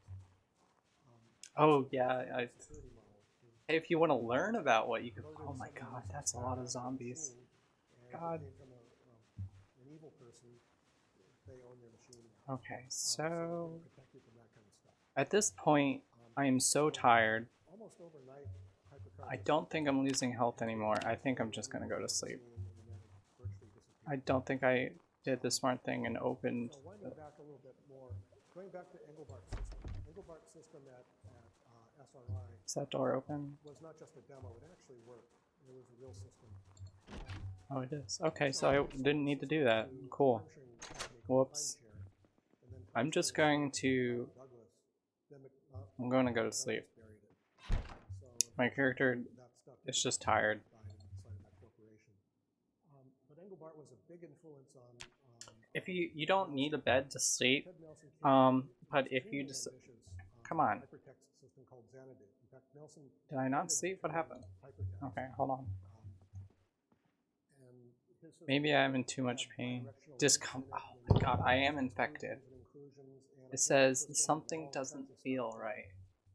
He considered to be necessary and had a brilliant team of engineers building this stuff, but they never finished it. Xanadu had a small influence. Oh, hi, Ellie. Hi. How's it going? No, you don't need to say hi if you don't want to. I am, like, this is a pro lurker stream. I am a lurker myself. I lurk in a lot of streams. If that's more your style, you should definitely just feel free to lurk. But thank you for saying hi. That's so sweet of you. Okay, so I did go to sleep. I don't know what was going on there. I am definitely infected. It says infected right here, but that just means in the general sense, like you need disinfectant. You just have an infected wound, like, you know how you would normally attribute that word. A lot of people started imitating it. The most famous of those was the Mosaic project at I ate a banana. Okay, so I'm a nervous wreck. I'm in minor pain, which is not too bad, to be honest. Oh, I'm doing good, Ellie. That was how I spent a lot of my day today too. I went to like the pharmacy to pick some stuff up. I decided to indulge in some Chick-fil-A. And then I laid in bed feeling tired for some reason, thinking to myself, I should clean up. And then I just didn't. And then I eventually was like, I want to play Zomboid. So like, I'll start streaming. And so I did that. But I've been there so many days this week, you know. Alright, right now I'm just wandering through the woods. Okay. I don't like climbing over fences because sometimes your character gets hurt and I'm already fucked up.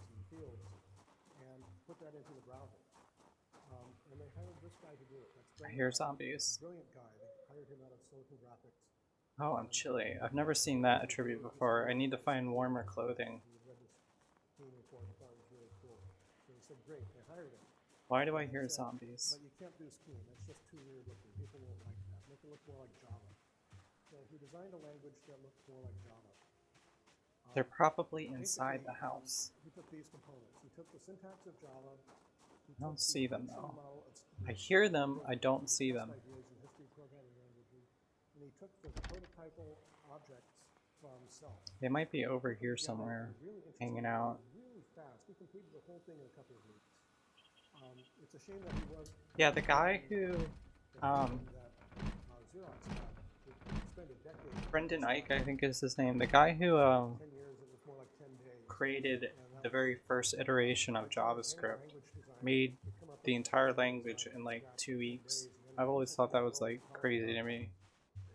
It's like the most popular programming language in the entire world. Granted, it's been under a lot of revisions since then, and there's an entire committee whose job it is to curate the language, what goes inside it, what doesn't go in it, you know, things like that. So there's been a lot of work done on it since, but the very first iteration was made in like 2 weeks.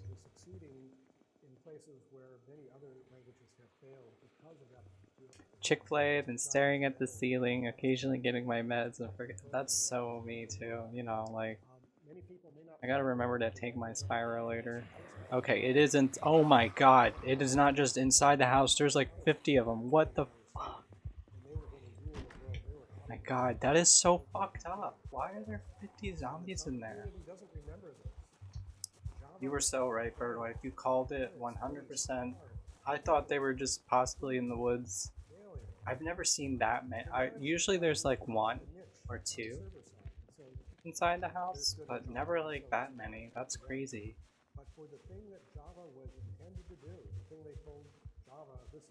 Yeah, you know, no, Minecraft was like made with Java. There's like a Java version. I don't know much about Minecraft, to be honest. I don't know what's going on there. Ever since Microsoft bought it, I don't know what the hell is happening to Minecraft. Java is like a highly virtual programming language. It can any device which is capable of hosting the JVM, the Java Virtual Machine, is capable of running Java. It was designed to be as portable as possible. A very portable programming language. Which is why it's one of the most universally taught languages as well. Like if you take computer science in like college or something, you're most likely going to be using Java. Although I'm not so sure if that's still the case.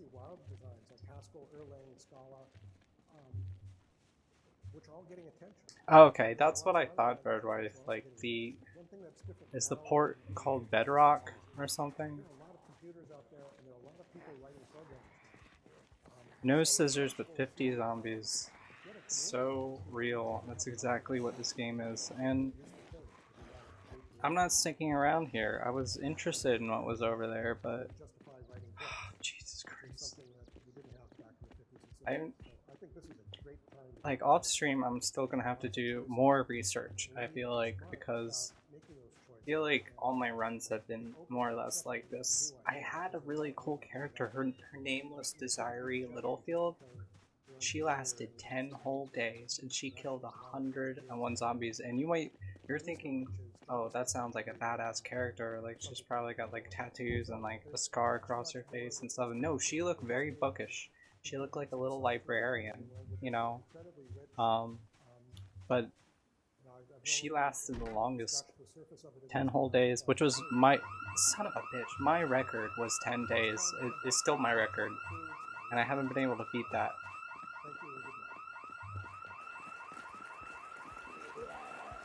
And like Desiree, she died just because I saw a zombie outside right before I was about to go to bed.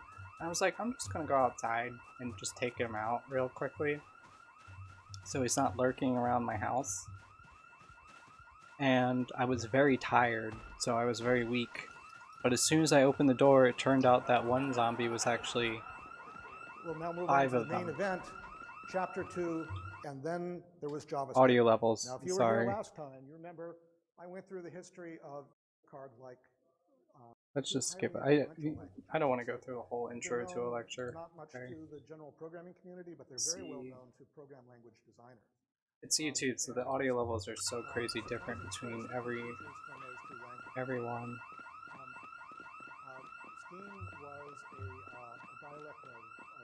That is kind of psychotic Birdwife, like.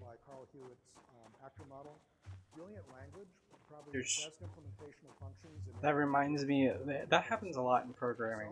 Like, oh, church. Like, for example, every browser, Safari, Chrome, Firefox, like, forgive me, I'm just like sort of talking out loud to myself. Forgive me if I'm telling you things that you already know. You know, I apologize if that's the case.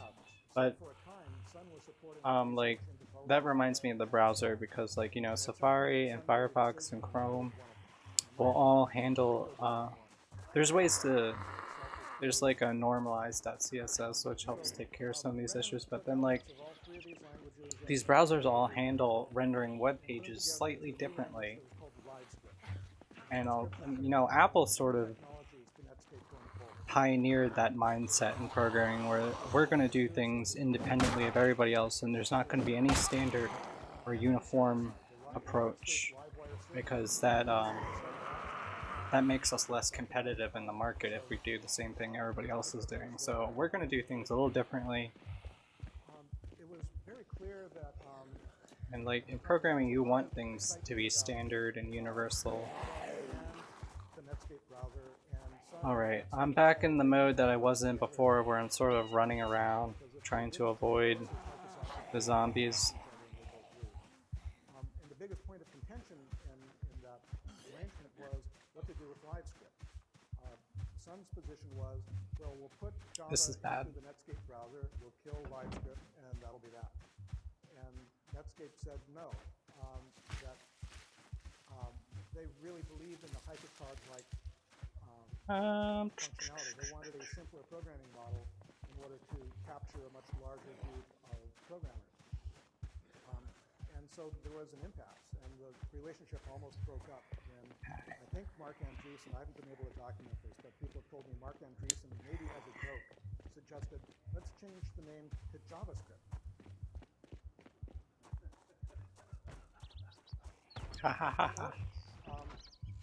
Except that Sun claimed ownership of the trademark. Even though it had nothing to do with the language, they tried to kill the language. They said, we own the trademark.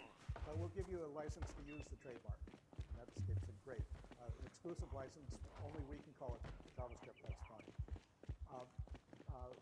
At Microsoft, they've been watching this with some alarm, particularly when folks at Netscape were saying that the history of the browser wars is Netscape Navigator was going to destroy Microsoft. very intriguing.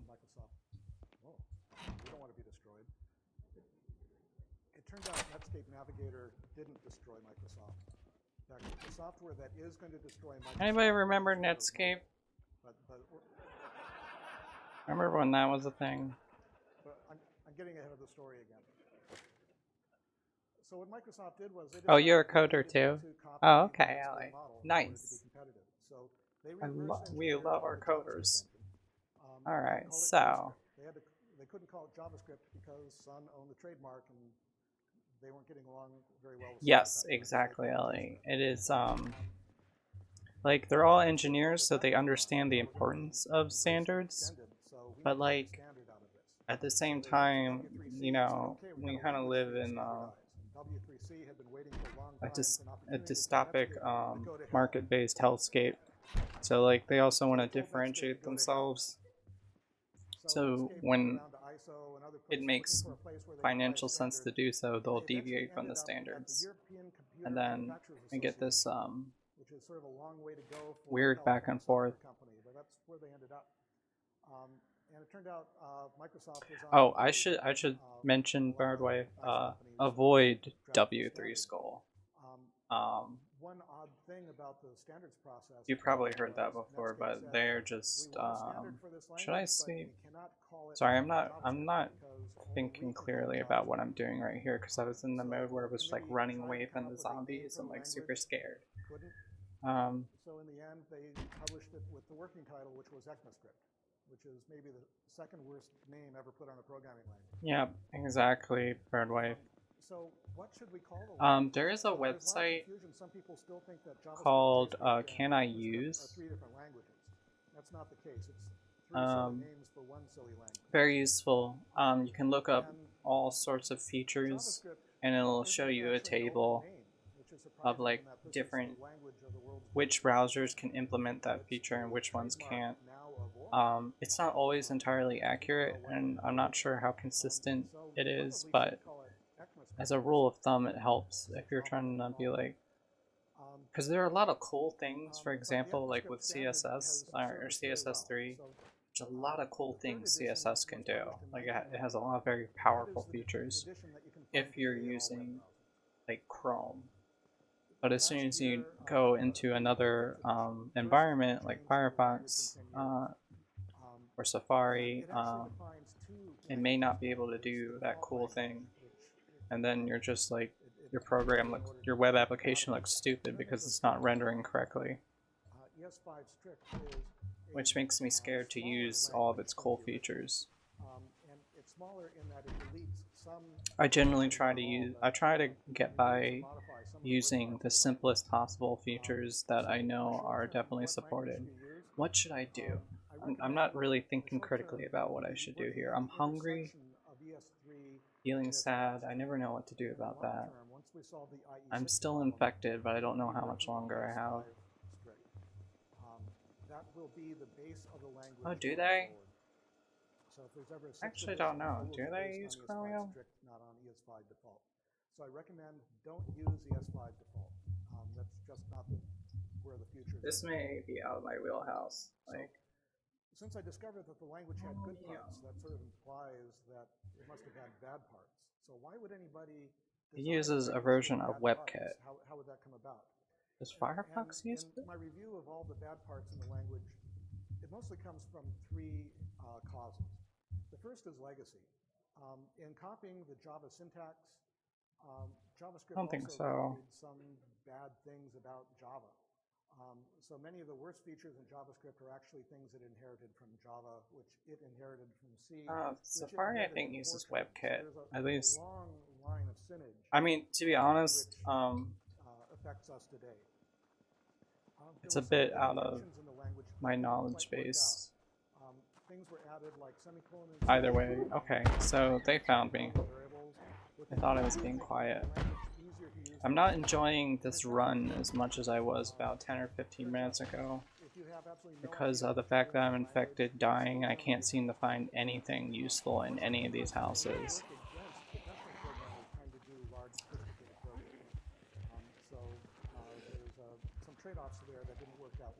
Edge and Opera, okay. Oh, so with Edge, I guess Microsoft really tried to become a modern browser. I haven't used Opera in like the longest time.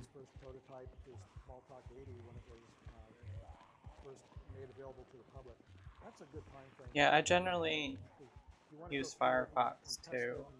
I like Firefox. Let me do an aside here. No, and it's amazing that he could get it done and designed and working in such an incredible short time, in about 2 weeks. And I challenge any language. Brendan, okay. A quick fire challenge.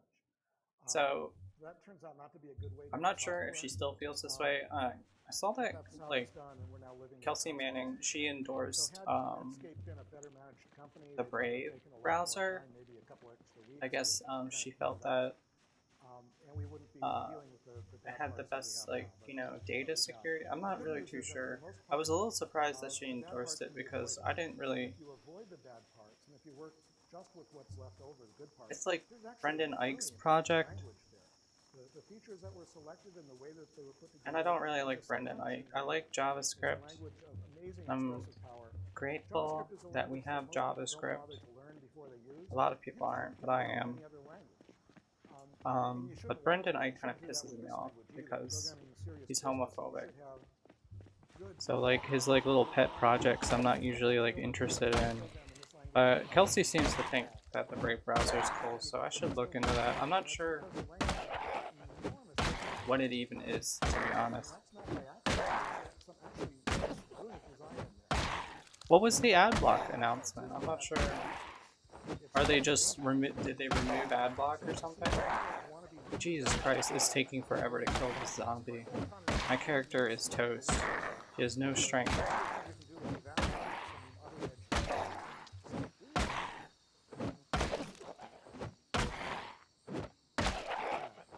Yeah. The other thing I like about Firefox is I like the Mozilla Developer Network. They they have like some of the best documentation on the web for just general, you know, general web fuckery. They have the best documentation. So I like the Mozilla Developer Network, you know. So I just like Firefox. It's like you said, it's light. It seems to be the middle ground between all the other browsers at this point in time. Things change dramatically. Oh, wow, that's a new announcement. I did not know that.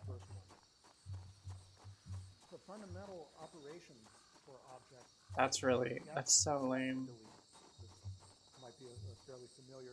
So what is my character doing right now? She is just she's delirious. So here's what's happening. She's delirious. Um, the, the, the zombie disease is setting in and riddling her brain. It's like a prion disease. She's going crazy. She's just wandering. She's losing her mind. There's also set, which is the same thing, except it's in the L value part of a statement, which is generally the left side of an expression statement. She's getting a tad weepy. I would be too if I was in this situation. I'd be more than a tad weepy. That's brilliant. That's really, really nice. Then there's a delete operator. Oh, if it affects all Chromium products, that's going to be such bullshit. Less frequently, generally not putting things in objects. Generally speaking, I just want less ads in my life. Is that so inhuman? I don't want to look at ads all the time. I'm so fucking tired of looking at ads. I get so like I get so irrationally annoyed sometimes when a big I'm in a bad mood and a big just happy ad comes up and it's like, oh my gosh, butterflies and rainbows and here, buy this shaving cream, and it's like, just shut up. I'm having a shitty day. I don't give a shit about your shaving cream. Like, I don't wanna look at your ads. Okay, I don't care. I don't care if it's the best shaving cream in the world. I don't care. My character, she can no longer run. She is ridiculously tired. Two more attributes, get and set, which allow you to add functions. Riveting gameplay. To get from the object or set to the object. Let's search for things. I'm sort of just waiting for this character to die. Like, I've already, like, I'm so sad. I've even forgot your name. What is your name? Betsy. I'm so sad, Betsy. Betsy? She looks... I'm so sad now. She looks so beat up. I'm sorry, Betsy. You're right, you can't put a price on your attention. I like that price. I like putting it that way. I've never heard it put that way, but that's the best way to put it. You cannot put a price on your attention. Exactly, yep. This is The Walking Dead. This is exactly what that television series was like.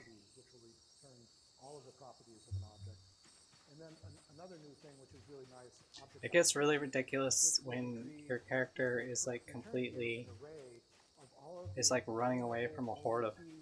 I'm laughing just thinking about it, the mental image in my head. When your character is like running away from like a horde of zombies and like they're too tired to run and there's just like a whole line of them just like ambling after you and you're just walking as if nothing's happening, just... This is what I should be doing with my time. I should be picking up twigs. I should be what is over here? I'm just foraging. I don't... Betsy has...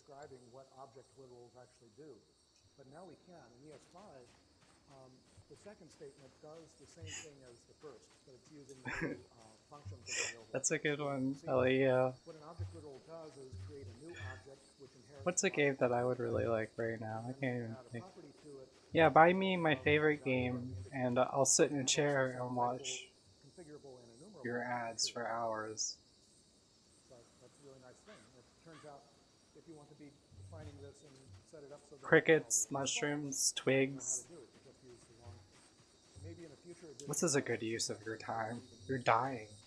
But for this research, Betsy, you're dying. add any new syntax because we haven't solved the IE Pick up berries. Okay. and adding new syntax doesn't make your lives any better at all. We'll talk more about that when we get to episode 4. So here's an example of using an accessor property. The difference between I can't even see, if you're looking at the map right now, I can't even see any houses or anything. I don't know where I am. I'm defining a property for my object called int. And when I try to get int, my object. Yeah. I wonder what's in my Steam library. There's definitely, I think I have like maybe 50 or 60 different games, and I pretty much put all my time into I put a lot of time into Metal Gear Solid 5 and all the like Souls games like Dark Souls, Elden Ring obviously. I have so many games. Does anybody remember the Humble Bundles? I used to always get those, and that's why my Steam is like, oh, son of a bitch. That's why my Steam is filled to the brim with games, because I would always get these Humble Bundles. Chicory. I've never heard of that game, actually. Let's see if I can even take down one zombie.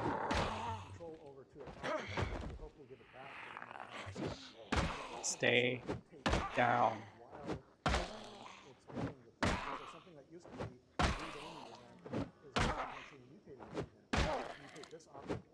Yeah. Oh my gosh.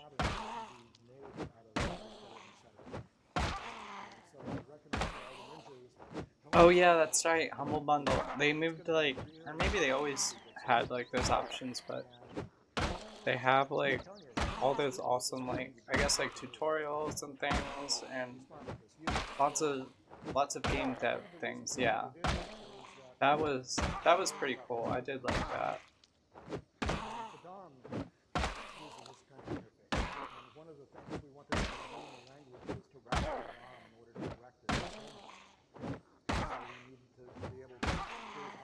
You know, you make these jokes about your attention and gameplay time and stuff like that, but they really tried to implement this a year ago with all the crypto shit.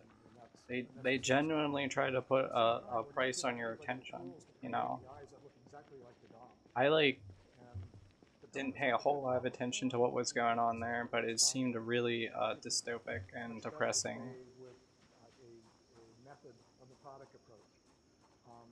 Oh, you're starting a remaster version? I haven't played the. It probably looks so beautiful. The most controversial feature of the language is Bloodborne is actually the one I haven't played yet because it's not on PC. I follow that funny Twitter account that's like, is Bloodborne on PC yet? No. Is Bloodborne on PC yet? No. Like every day. I would really like to play Bloodborne. I have played a little bit of it. It's such a gorgeous game. So for people who are classically trained who look at the language to go, well, this is deficient. I may literally just ditch this character.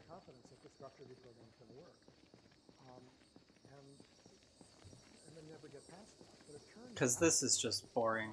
Just walking around. You have 2,500 hours in what? In Minecraft? I mean, that would make sense. If ever there was a game that you could put 2,500 hours into, it's definitely Minecraft.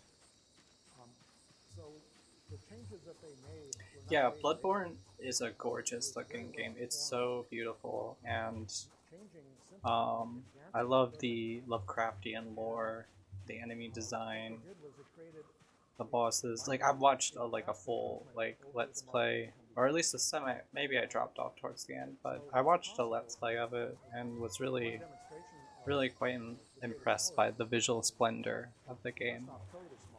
So I'm just gonna take these zombies on. My character is depressed and sick of everything, and is just like, let's go. Let's go. Come on.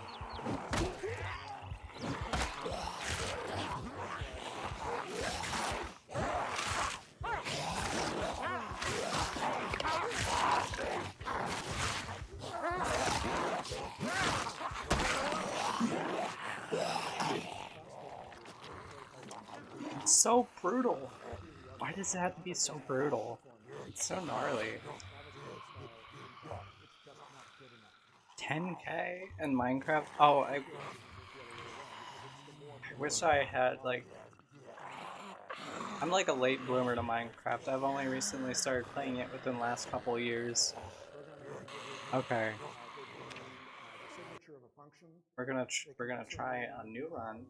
A sample program that you intend to throw away. And when we talk about prototypes here, we don't mean. Oh, so you've been playing it since you were 10? Yeah, that would make sense. Like, I don't know. There's not really an end to Minecraft. Like, it's such an expressive game. It invites so much creativity and imagination that, you know, you can put so much into it, and it's rewarding. Like, I still love, I like build like the simplest stuff myself. I build like brutalist kind of things out of gray stone because I love brutalist architecture. Um, not very complex stuff, but I like doing it anyway. So it's just so enjoyable. Generally, you're classifying a system you don't fully understand. The likelihood that you're going to get it I right actually don't even know what that word means. 0, which means Diegetically. I think I've heard that before. Is that... But that sounds cool, like Lua integration. I'm like, you had me sold at that. Builder. Okay, we're gonna do builder again. These are challenges down here for people who like gameplay that is situational. This one, you literally start, your house is on fire, you're drunk, your character's drunk and stuff. It's like the worst possible situation you can find yourself in. This is sometimes also called differential inheritance, in which you make an object. Storm. Yeah, these are just different challenge modes. If you get sick of just, you know, doing mess. And this is where you would put your mods. Builder. Custom sandbox. Sounds interesting. Okay, we're just going to go back to that. I'm going to try Riverside this time. This is not a prototype property. This is an attribute of the object. We've already talked about attributes of the properties. Oh, okay. Also have attributes. Gotcha, yeah. Prototype property can be an object. Oh, yeah. Okay, that's what I've heard it before, like in reference to script writing. Like it's part of the world, or part of the scene, like you're saying, Bird Wife and Ellie. Okay, so we'll do a Riverside. I'm gonna do the same. Burger. My names are so creative. You can get at the prototype by using object type get prototype of. We added this specifically for Kaha because in doing DOM taming, I'm gonna remove this trait. Chase down the content of I think the cowardly trait was actually really... We're hoping that people do not use this method. You don't need to do it. Generally, if you're programming correctly... Slow reader. I guess I'll go with slow reader because I haven't even gotten to a point in gameplay where I've been reading a lot.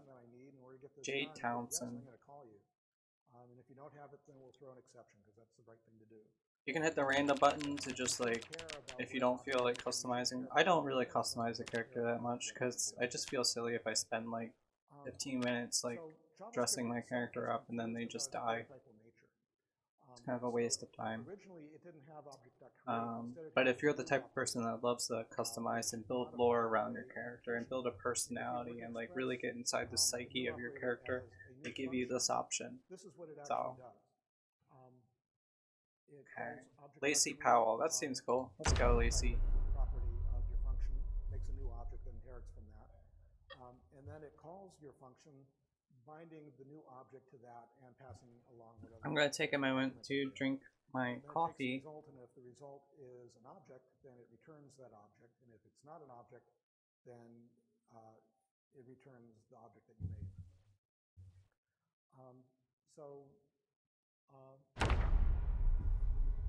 It was trying to look classical.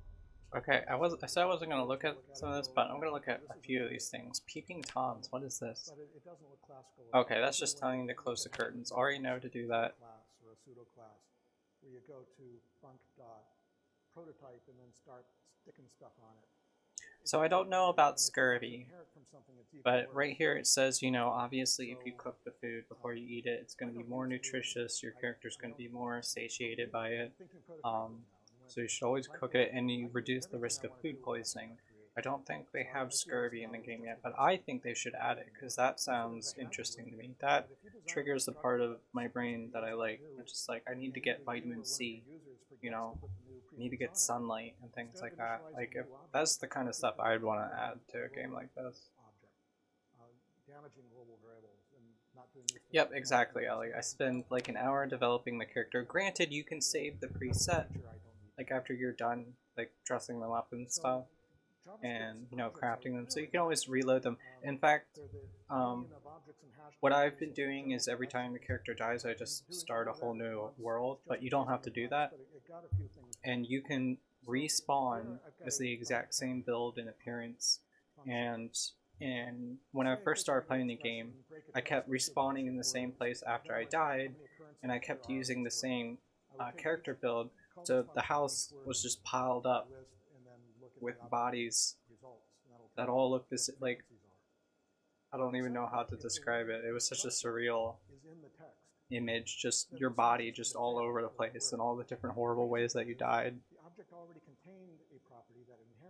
Yeah, like if you don't, it's like that's the thing. Like I've been like working on like a roguelike in my spare time. It's a lot of work, so I don't know if I'll ever get it done and like shipped or anything. But like one of the things you eventually have to do is you have to like make decisions about like where you're gonna stop with the simulation. Like how deep is the granularity gonna go? Like how much time do you have to think about the logic of it all? Because you know you can just keep going and going with that forever. But yeah, I could definitely see the devs being like, yeah, you didn't check if that can was broken, or you know, you didn't see that the can was a little expanded.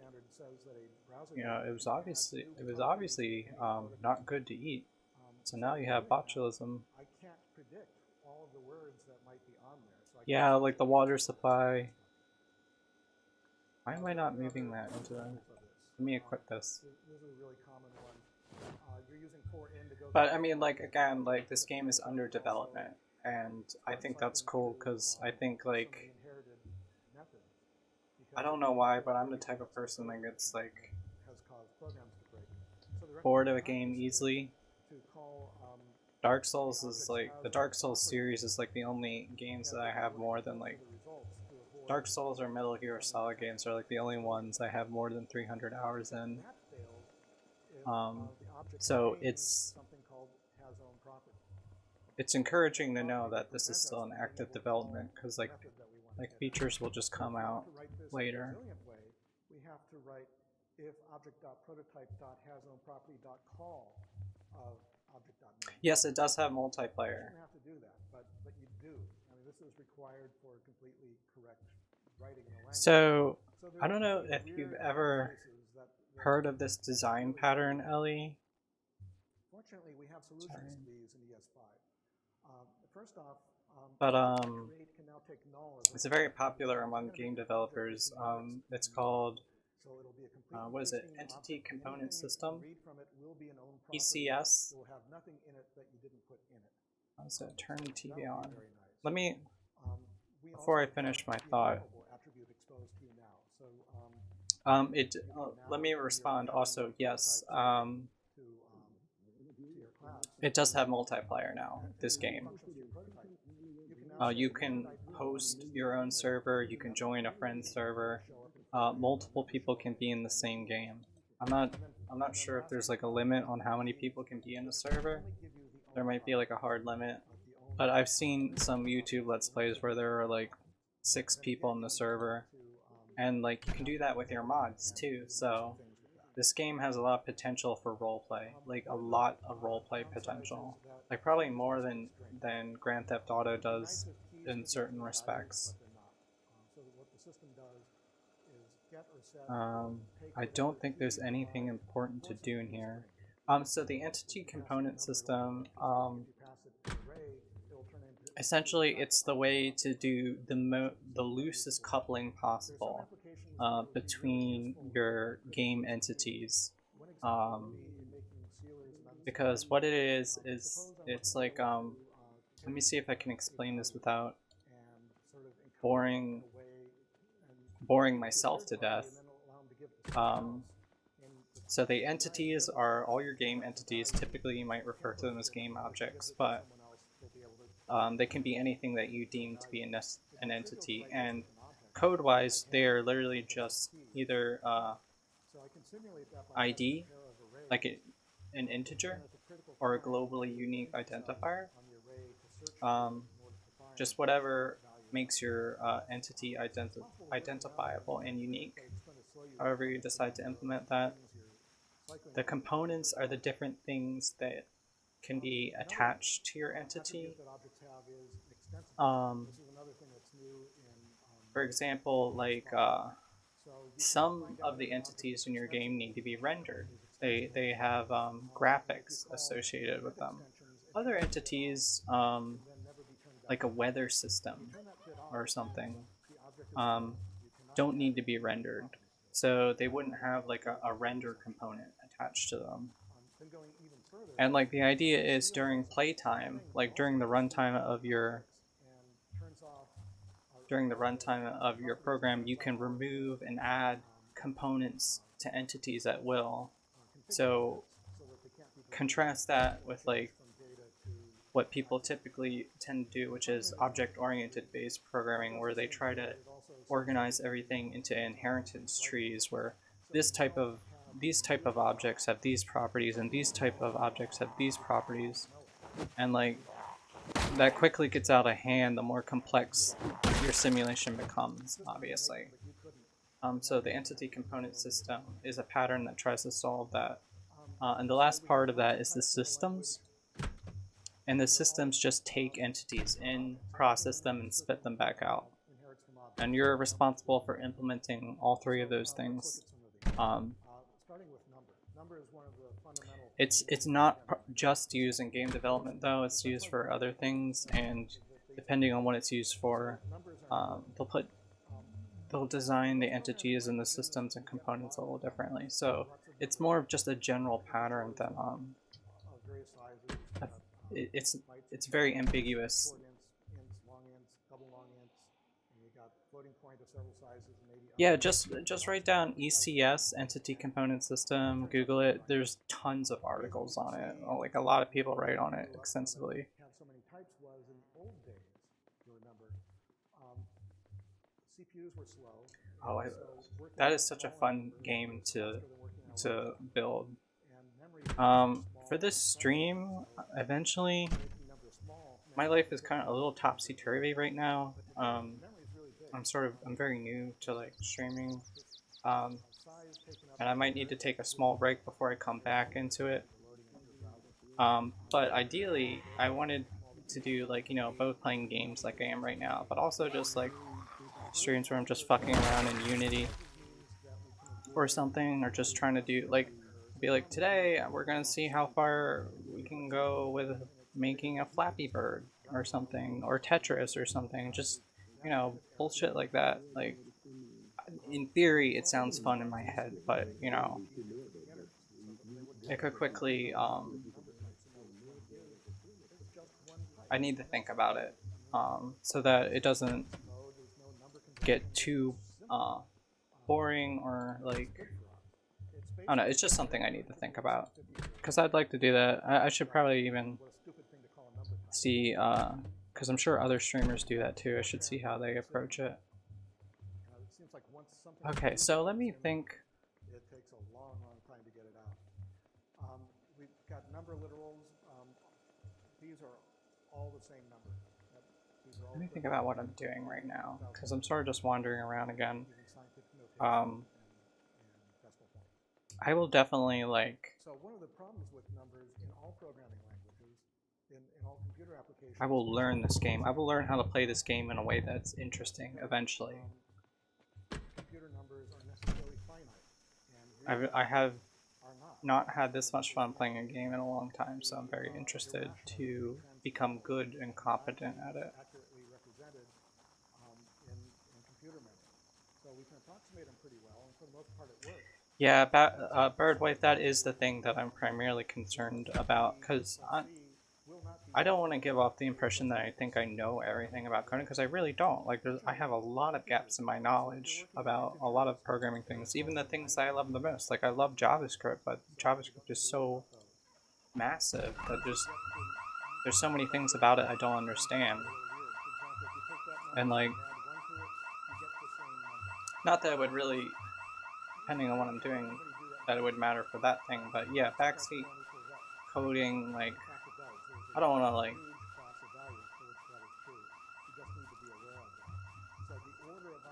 I don't know how well I would handle that. Just because I think actually I'd be okay. Like, I've worked with coworkers before on software projects and things like that. I can generally explain my thinking behind an idea or an approach in a way that doesn't, frustrate people. I'm not. I would say that if somebody was over my shoulder watching me code, I would practice better code hygiene than I probably normally do. Like, in my free time, I usually code sloppily at first, and then later on, once I can see the vision of the project and see that it's coming together, I'll go through and clean things up and do house. Why did I do that? I'll do like housekeeping and things like that. If you were coding live on stream, though, you would probably want to do it right the first time, or else, you're just gonna annoy chat. People have found every permutation of a set of decimal tree, add them together, and you get the wrong answer. And you do. So what you need to be able to do in this case is turn it into Space engineers. What is that? Is it like an immersive sim too? Wow, I have really found nothing interesting. Yeah, that's how I like to do it, Birdwife. I like to just like when nobody else is watching and it's not like a public repository. I'm not on like a team of people that rely on me to code well. I'll just code like dirty at first and just like get it done, get it out there, and then like once it's nice and clean and tidied up later, I'll feel good about it. I think it's probably, I don't want to alarm anybody. It's probably. Oh, Ellie, that sounds so painful. Like I sort of like I have some like compulsive tendencies of my own. Fortunately, not so much with coding, but that would hurt so much. If, like that sounds painful. Like having to deal with like that compulsion to do it exactly right the first time, especially with programming, because there's generally, and that's the strength of programming, is there's not a one, unless I guess you're doing like functional programming or something, very mathematical, generally speaking, there's so many different ways to do any one thing. You can always second guess yourself no matter how you decide to implement it. So yeah. Okay, so I just busted a lot. I feel that's so hard, Ellie. Like, I have so many repos on my GitHub that are just like, I start out with this like grand vision, and I try to do it super perfectly the first time around, and like spend hours sweating over just like the boilerplate, and then like 2 to 4 weeks later, it's just another repository on my GitHub that's just collecting dust. Okay, we found a key. That's awesome. Okay. Let me take another sip of my coffee for a second here. There was a correct expectation that there are going to be some problems, and they wanted to make it possible to fix the language in the field. And so this allows us to do that. So if someone discovers that Yeah, there's a browser I'm name hoping underneath to get back into the software game this year. browser that is Um, tracking a method that everybody else has. The index library can and do that the was same my thing. That experience turns out to be too. a really useful thing. Um, Um, my Numbers are professional first-class experience as a functions. developer You is can use a limited number to, as I first spent set. like about Number 2 can be stored in a years variable. building Number can be passed as a augmented parameter. reality Number can be applications returned as a function. for These purely functions are marketing Java, purposes also for a Java company that was interpretation not system. normally So metrics involved with is almost software at like all. They were just like, oh, this and a number seems can be hip, stored in an you know, object. to And this have is something that augmented Java reality has. based advertising. A Java int So we'll pay you and your cannot be created with coworker hash data. to make But all they these can here little apps because for they're us, already and automated, so you don't have to box them or wrap them that in was to pretty much my into a experience container, too. but they already work well. The deadline was pretty rapid because, again, the There's a company map wasn't object. This was another in the print software package that game. was They made were for in Java. something else Java and put just a lot of the elementary making a functions venture, into a separate you know. So they function weren't willing to with the just idea that in some pay for configurations, development for we already months and have to use months and these months. functions anyway, so we'll just So we work had it to out. deliver very So it turns quickly, out there's some or essential else they stuff would get like bored and for, axe the which is that you project. have to use the term And I didn't want to see that real number happen. to an integer. That turns out to be essential. You can't jettison that. So there will always be a math function. So these things should have been methods of number, but they're not. So they're in this other space. I understand completely what you mean, Ellie, and Math also contains some constants. there are a lot of downsides to it. Like when you have somebody, like for example, not that I have much experience working professionally in software. I have 2 years max. But what sucked about some of the situations I was in was having somebody who had absolutely didn't give a shit about programming at all. Just like a higher up, like a manager, like, you know, the person paying your paycheck, sort of being very dismissive and patronizing about what you're doing, your labor, your time, and stuff, and not understanding the importance of maintenance, debugging, and all that other stuff, and just like being condescending and like, you know, you don't want to have such negative experiences with something that you care so deeply about. So I understand that sentiment entirely. I'm also just at a point in my life where I'm just like, I really don't want to. If I'm going to be working, I'd rather be doing something that I enjoy. That's where I'm at right now, but I see both sides of that coin. Nan is not equal to nan. Oh, that's the funniest thing about JavaScript.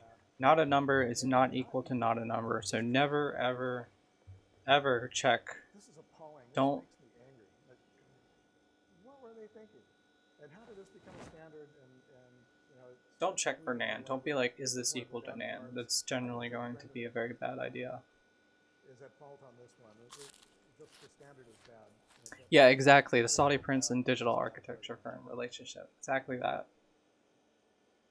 I have been called. After British mathematician George Boole. What was the? Okay, this is a funny situation.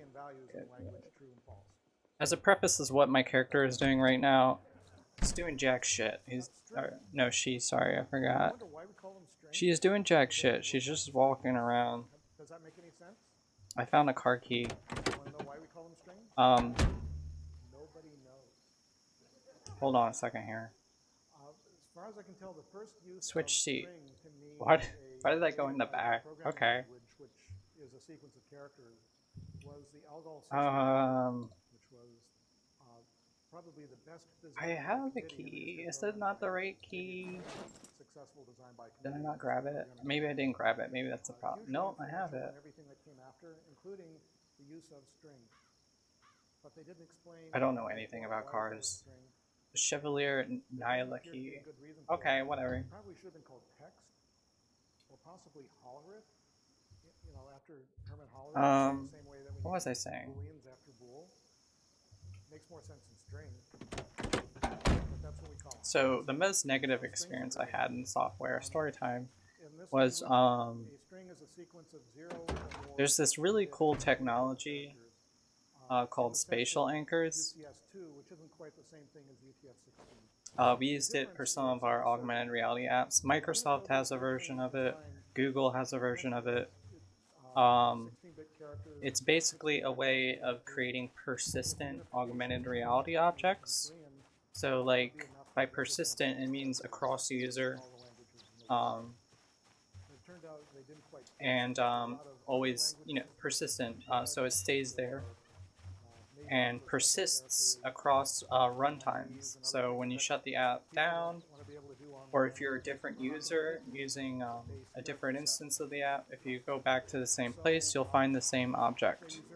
So for example, to test these anchors out, I would go to my local grocery store and I'd place little augmented reality objects, which was, for my little testing program, was just little um, graphics of fruits and bananas and things, like little 3D models of bananas and things just floating in space. I'd place them inside the grocery store. Then I'd come back the next day and see if they were in the same spot where I left them before. And sure enough, they were. Um, so it was very cool technology. Ooh, Okan. And me and my coworker were very excited when we discovered it because we didn't realize it existed. And so we started like chatting with each other about different things that we could do. And I suggested we make something. I mean, for reasons I won't go into, it actually would not be possible to do this without considerable resources, like lots of moolah and time and engineers. But we naively assumed that maybe we could do it ourselves. We wanted to make like a social media type thing where it was like you could sort of like geocaching or geotagging or whatever, except in augmented reality. Um, so we were just having discussions with each other about like different possibilities of this technology and different apps that we can make in for ourselves, like in our free time. And my coworker got so excited about some of these ideas that they were like, I need to like, ooh, I found bandages. They were like, I need to invest some time and money into this, and like, he got so excited about this that he started telling our boss about like some of our ideas, and our boss was not happy about this.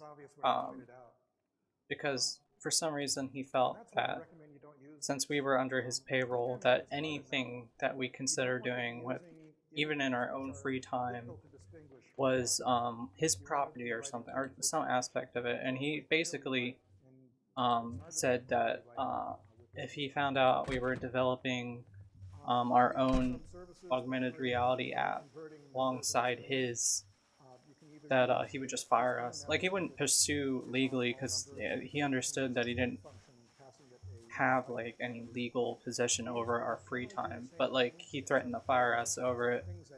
He like said some really horrible things to us. Actually, got very upset, and like it soured my, like I never like discussed openly like my aspirations after that. I sort of just kept all that to myself now. Um, I apologize if I'm not really, like in this game, not really doing anything all that interesting right now. I don't really have a plan in mind. This is kind of like me learning the game, just like trying to understand. Like I know this map already. I'm trying to understand where certain things would be for future runs, like where I could most likely find certain things. So I'm just searching all these houses to try and see what I would find inside them, so I don't have to do this again in the future. Um, Augmented reality has a lot of limitations, Ellie. For one thing, on most devices, it's going to kill your battery. So if you design, why do I keep doing that? I'm so sorry. If you design like an augmented reality experience, oh my god, I think I'm just tired. I'm sorry, like literally in the real world, I'm tired. Um, if you design like an augmented reality experience that requires your user to be engaged with the app for longer than 30 minutes, it's going to usually, even I think on higher end devices, it's going to eat up their battery really fast because it requires so much image processing, like per frame, for it to orient the environment. And it's just, even with a GPU, like even with a device with like a GPU on it, I noticed the battery would just, like, maybe in the future they'll be more optimized. Let me see. What trim does is it removes all the extra white space. But let me see about some of the other things you said, like Users sloppy cutting and pasting into a field. You can just clean all that up and get just the data value that you want, which is really. I mean, Pokemon Go is basically augmented reality. Like, we were, I perhaps didn't mention this, but it was all mobile based. Like, you can definitely do augmented reality with like headset based devices or like Google Glass or something, but we didn't have that available. We just did mobile based. Specifically, we used Unity's little AR Foundation framework, which sort of merges AR Core and AR Kit together into one framework so that you can build native applications through Unity that use augmented reality features like image tracking and stuff like that, and can be and can target both iOS and Android devices. And we also used, there's a lot of browser-based augmented reality frameworks. There's ARJS, that's one that I like to use myself because it's very lightweight, very performant, well, relatively, but it only has image tracking, which means it can only place augmented reality graphics above an image marker, which for ARJS is generally a QR code or some other very simple marker. Like, I don't know if you've ever been in a grocery store. This is my experience. There used to be like, companies used to like put little barcodes on their food products that you could point your mobile camera at, and a little augmented reality advertisement display thing would pop up above the food as like a gimmick. You know, they were doing that like as far back as 8 years ago, I think. That's basically what ARJS is good for.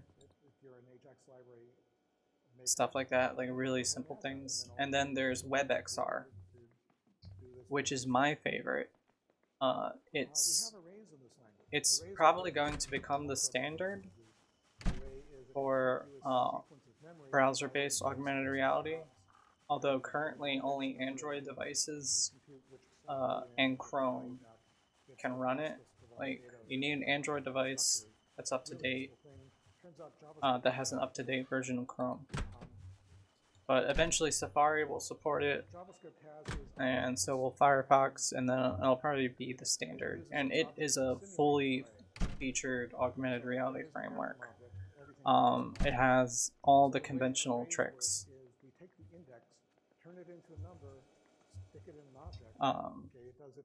It has space, like it maps, the camera maps a geometry of your environment, so you can actually place objects on tables and walls and things like that. It can support spatial anchors, I think, too. Occlusion it can do, which is pretty cool. Like, it can create like a depth mask from the image from your camera and like make 3D objects disappear, make augmented reality objects disappear behind real world objects, which I thought was cool. It has a lot of cool stuff like that. When you create an array, you're not setting aside a bucket of memory. It's an object, and it can grow dynamically as it needs to, so there's no need to dimension it. So that turns out to be really nice. So arrays, unlike objects, have a length property. and it's an accessor property which changes. It's always one larger than the highest integer subscript that's stored in the array. So That's not the same let me as look the that up actual because I array. wanna. It's not the number of members of the array. It's one more than the last. My general understanding of how it does that is it creates like a depth mask. Like it's. They could be very, very different. And I don't like. I know like what a depth mask. To go through Let me see if I can Google it. I recommend you not use for in with arrays because for in does not guarantee what order it's going to bring the items out. And generally, when you're working with an array, you want to do it in order. Oh wow, NSFW. So it creates like these depth masks from your camera, and this tells the camera what things are closer and which things are farther away. And I don't know exactly how. Well, I know what it first does is it maps the environment around you geometrically. Like it creates like a 3D model of your environment that overlays on top of the real world. And then it probably takes that and turns it into a depth mask. Let me see. Lyrics are occlusion. And it could break in some future version of the language. So don't do that. We have a very nice. No, it's not it's not culling. It's just occlusion. Using square brackets.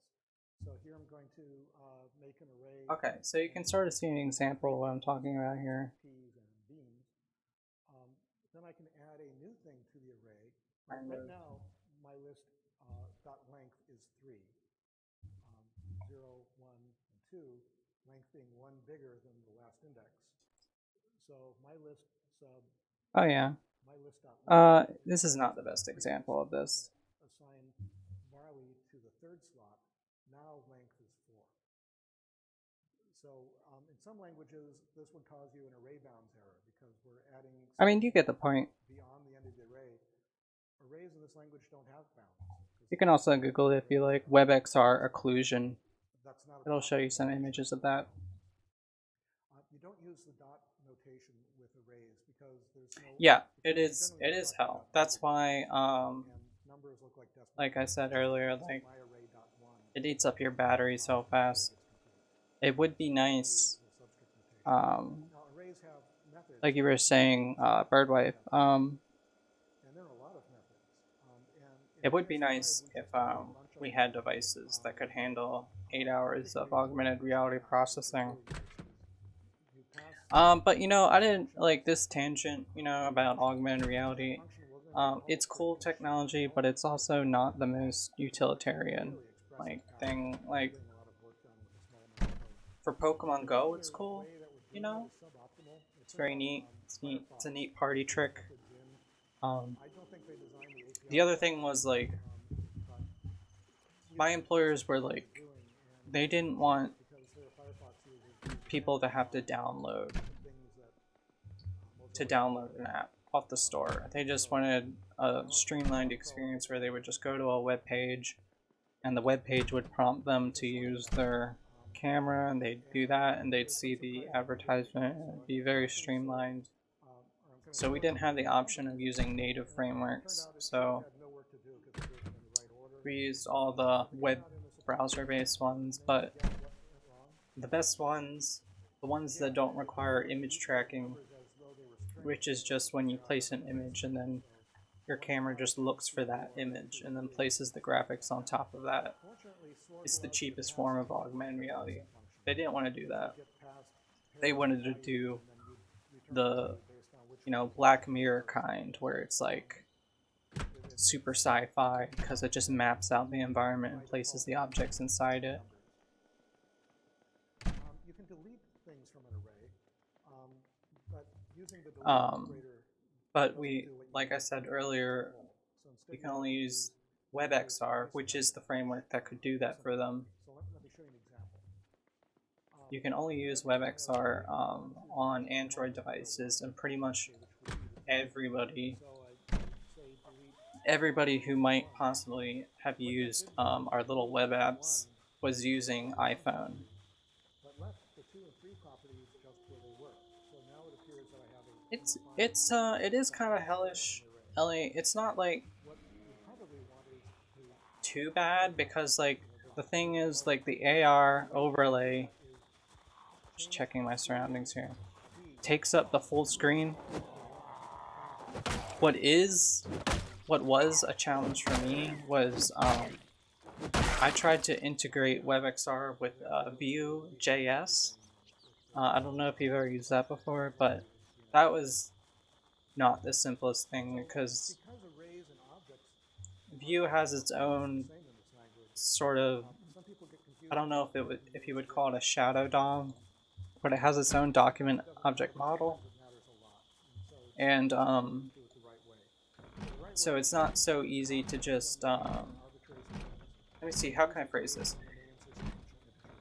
With WebXR, once the WebXR context takes over, if you want to use conventional UI stuff like divs, HTML, CSS, to style a little user interface for it, it has to be layered on top of that camera feed. And it was very challenging to do that through Vue.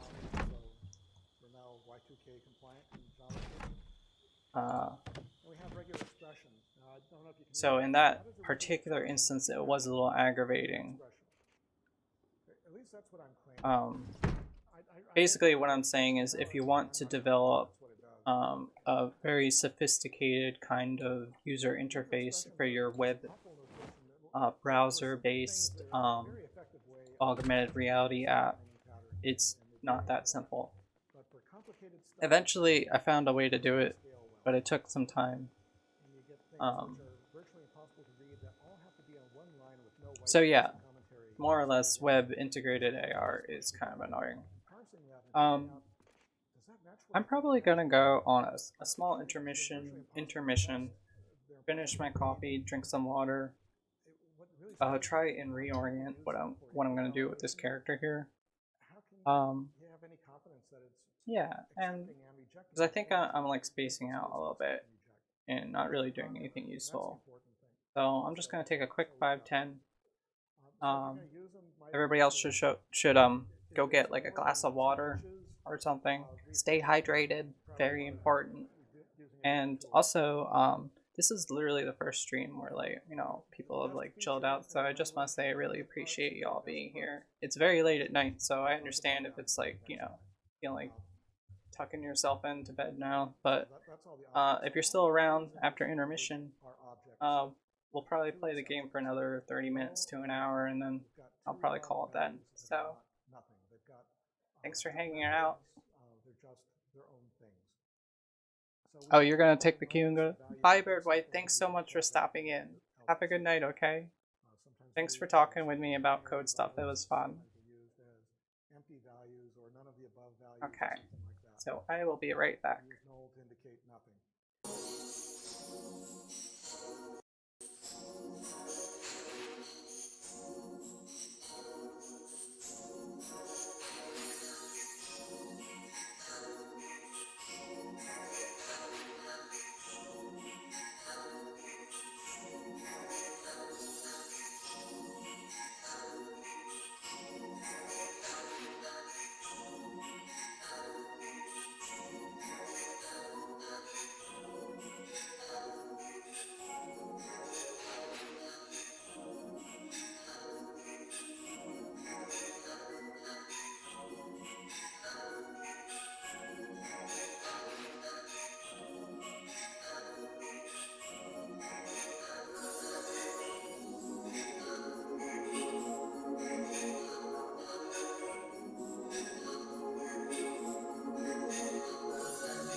Okay, we are back.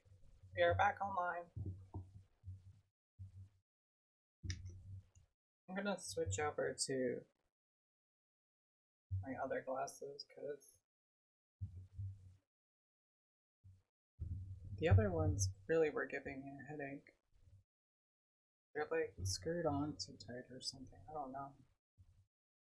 Alright, so what should I do with this character? I'm trying to think. Thanks for sticking around, Ellie. Yeah, I don't believe much in sleep either. I was looking at what you were saying earlier too. I don't think for the WebXR inclusion it requires the lidar laser stuff. Um, and it's actually not that hard to code WebXR or ARJS, relatively speaking. As long as you know JavaScript and read the documentation, you can pretty much stumble your way through it. Um, there's a It's not the best documentation, but it exists. Um, okay, so the game. Oh, very important. Uh, Almond Pilk, thank you for the follow. If you're still out there, appreciate it. Um, Almond Pilk sounds like an interesting drink. Um, I had a funny conversation with my grandmother a few months ago where she told me that pilk is like a real thing, like, or it was in her time. Like, kids would go to like a pop shop or the malt store or the convenience. I don't even know what they called them back then. Um, they would buy. They would actually literally buy. Like, I. She wasn't putting me on. She's not online. She doesn't use the internet. Like, she's not aware of memes or anything. So I knew she wasn't just like ripping me. Um, but she would say that kids would actually buy like milk and soda and mix them together as like kind of like a float, like I guess like a root beer float, but not really, like just a really cheap version of that. I asked her, so would people like, I don't even know if it was called Pepsi. I don't know how old Pepsi is, but she was like, where I was like, would people actually get like Pepsi and mix it with milk and drink that? And she was like, I don't see why not. It's like, oh my god, milk is real. Yeah, I thought it was gross too. Just absolutely nasty. I would never drink that. Like, I like root beer floats, sort of. I haven't had one in a long time. Okay, so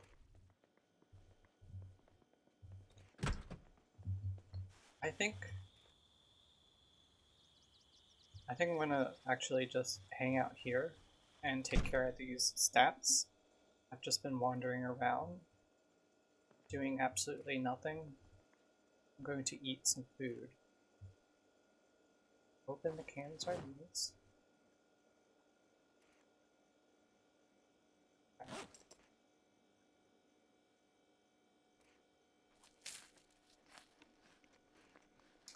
Put ice in milk. That is strange. Like, I would definitely do that before I had milk. That is definitely strange. I'm still hungry. Get a those chips. About the only useful thing I found from all that foraging from house to house was these bandages.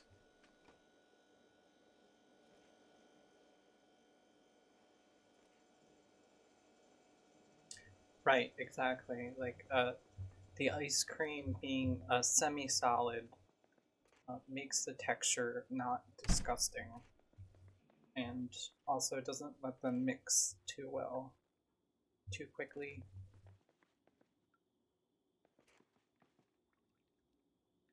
I'll wash myself. Think. So, I know this map.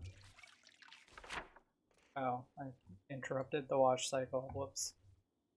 Um, this is a trailer park.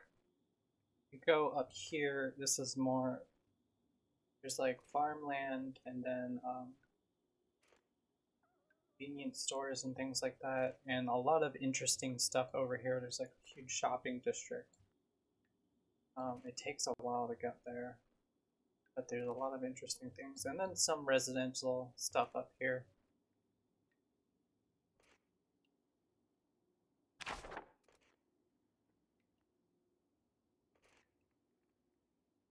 Yeah, water, like, I like skin melt. Like, I actually like, I prefer it kind of as long as it's still nutritious. Like, if it's not literally just water. This map is still Kentucky. Forget map will tell me, or the. It would make sense if the map would tell you where you are, but I guess it doesn't. Okay, but it's Kentucky. Let me see. Vitamins. Oh, okay. Get my game face on here. Making the vitamins. I'm still hungry.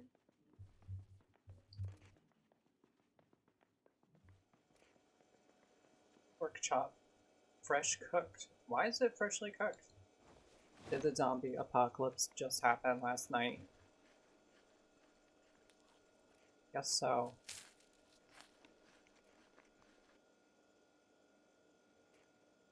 Alright. I'm thirsty. Drink.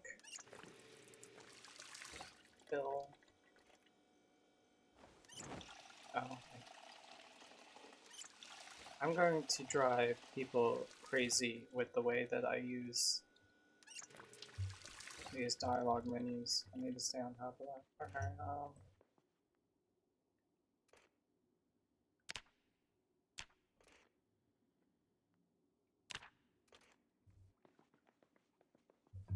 what's on the table here? Plastic cups. That's not a whole lot of encumbrance, and that's a lot of water. I'm a very thirsty character, so cigarettes, 2 cigarettes, okay. Chips. Beer. Beer makes your character sleepy, obviously, you know. That can be advantageous sometimes.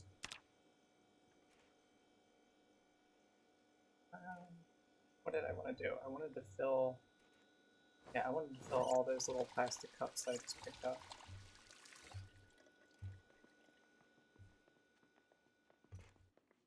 I'm thinking this game is actually a pretty decent game to like learn how to stream on. Because it sort of does require you to narrate what you're doing.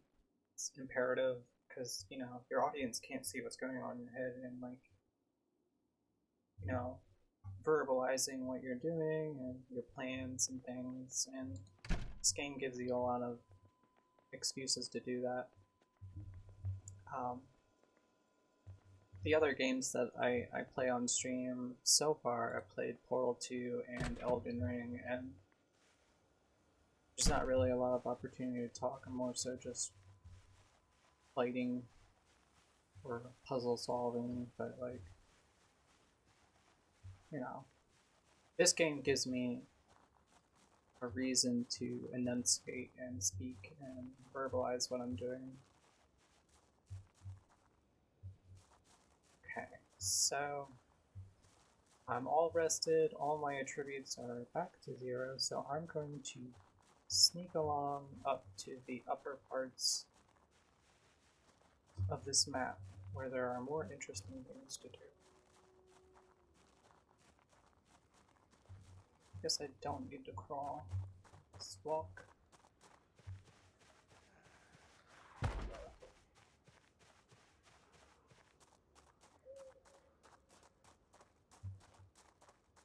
Oh, I forgot to turn Crockford back on.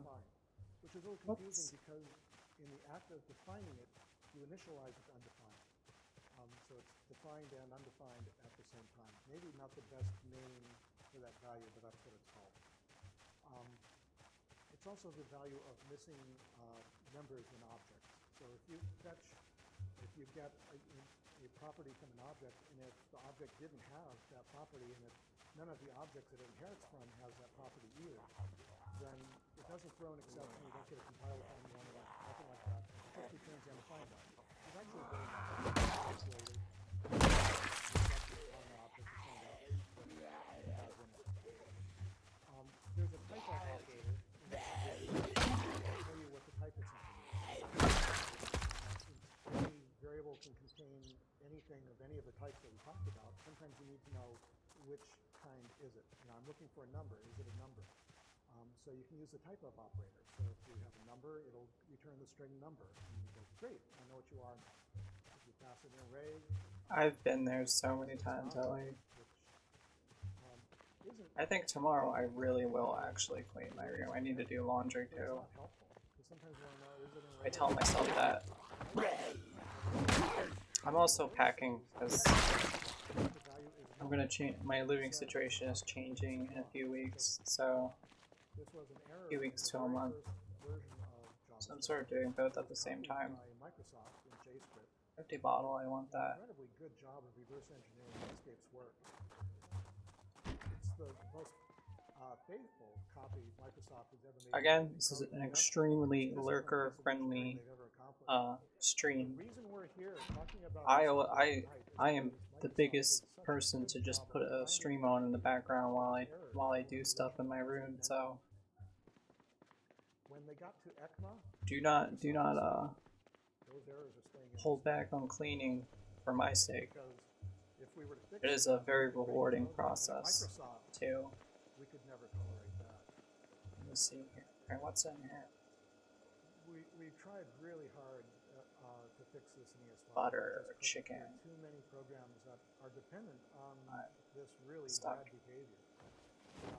So yeah, we've just stuck with it. Just stuffing chicken and butter and cheese into my backpack. Very sanitary. Which is unfortunate. You have to yeah, I'm happy that I have time to pack. There have been a few situations where I haven't had a whole lot of time to pack, and that's stressful.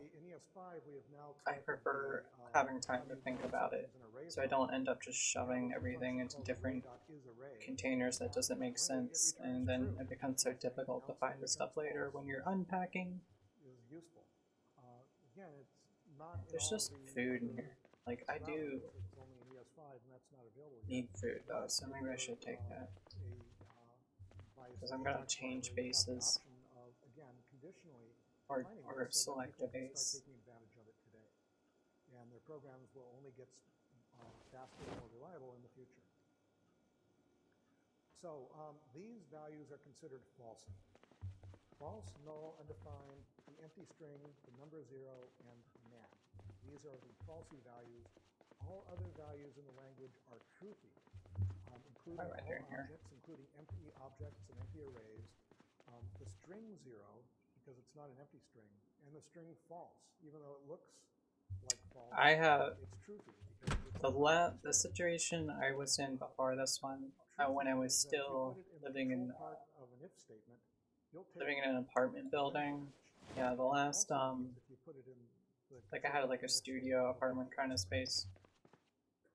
And the last couple of weeks before I moved out, it was literally just my air mattress and my PC, you know, set up, and otherwise completely empty room. Not a lot of feng shui. The vibes were off, but like I didn't mind. I wasn't hanging out with anybody. It's like whatever. But yeah, I also managed to still somehow have a mess even in that situation. Okay, I'm gonna clean these rags. Objects can be passed as arguments to functions, and they can be returned from functions. So here's a funny thing, Ellie. I've done the air mattress thing before too. At first, they can be so great because they're so portable and mildly comfy. Like not the most comfortable thing, obviously. The one I had eventually like sprung a leak like right before I was about to move out, and I knew I wasn't gonna need it in the next place, so I didn't want to go and buy another air mattress just for the next couple of weeks of time I was gonna be there. So what I would end up doing is every night before bed I would reinflate it. Fortunately, the walls were very soundproof, so I didn't wake up my neighbors. At least I don't think I did, because the vacuum was very loud. And then by the time I woke up in the morning, it would be almost completely deflated. I'd be like basically sleeping on the hard ground, and I would just do that every night. Reinflate it, it would deflate. Reinflate it, it would deflate. Very very silly situation. The reason for that is earlier I talked about the problem with the new operator. And if you forget to use new on a constructor, bad Yeah, isn't it fun having to do that? It's so much fun. have against that is to very strongly enforce the conventions It of hurt. constructor functions that require Even in this game, they acknowledge that. Like, if you don't sleep on a bed, nothing else. if you just decide to sleep on the ground, your character is going to get slightly injured when they wake up because, yeah, sleeping on the hardwood floor sucks. Like, it hurts. You know? Genuinely, it hurts so much. It can really mess up your once you get like older, it can mess you up for a few days if you sleep funny. I don't recommend that. Dollar sign was added to the language specifically for use. Yeah, the pain gets really bad. That was a smart decision.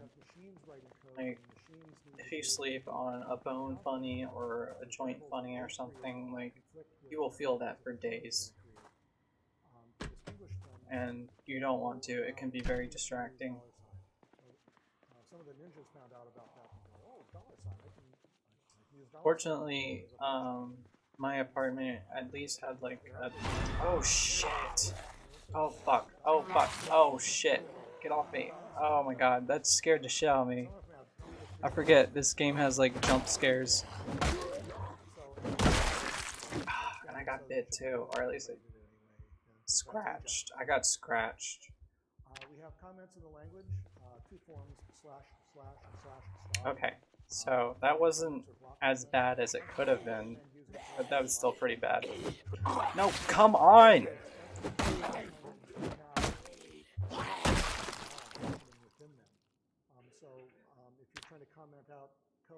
Two scratches, cool, awesome. End the comment early and Just the program to be the best. That can't happen with the // convention. So that's So it's not game over just yet. being a C family language, we have all of the operators. Let me see what these. Oh, a duffel bag. So with a scratch, like if you go into this dialogue here, it tells you all the injuries that you have and other things. You can also exercise. I didn't show this earlier. You can tell your character to exercise. Isn't this like the funniest thing? Look, I can choose squats, push-ups, sit-ups, burpees. I don't even know what a burpee is. Regularity, time, or you have to do exercise in this dystopic zombie hellscape. Anyway, it tells you here the different injuries that you have. And from my research online, they say that if you get a scratch from a zombie, there's probably about like a 30% chance that that scratch is going to end up being an infection. And then if it is an infection, then you have a set amount of time before your character turns into a zombie. And then for that character, it's game over.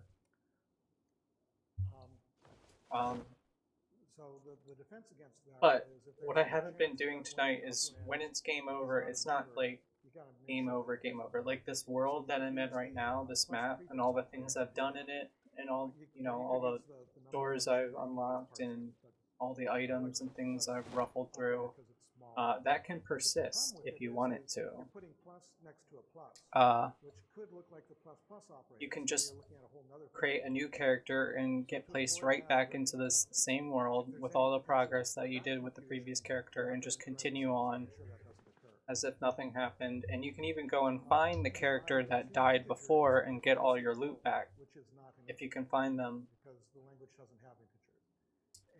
But if you're emotionally attached specifically to this character and they get infected, then they're just donezo. We have a percent operator, which is I not think I have the everything I need off these zombies. operator. Okay, so this guy, Also not the actually no I modulo don't. operator, it's the remainder operator. The difference between modulo and Oh shit, there's another zombie. what you do if you have a negative number. With modulo, you expect the answer of Okay.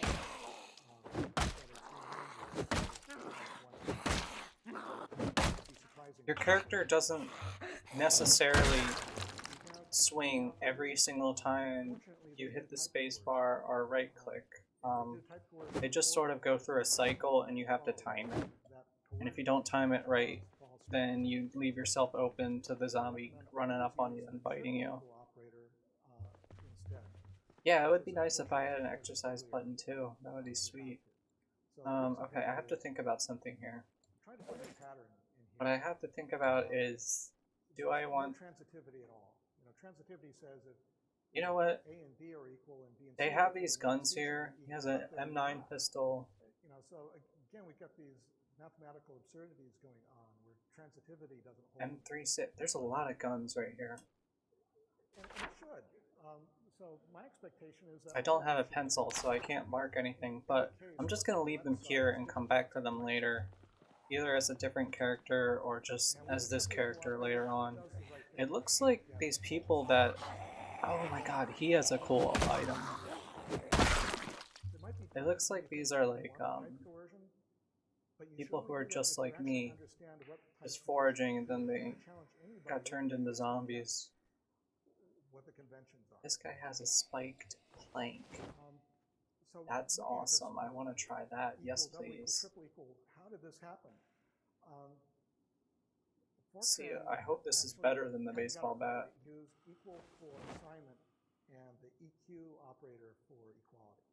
The reason I spend so much time fussing over the inventory is because you have an encumbrance system, and how much you can carry at any time is severe injuries. Why do I have severe injuries?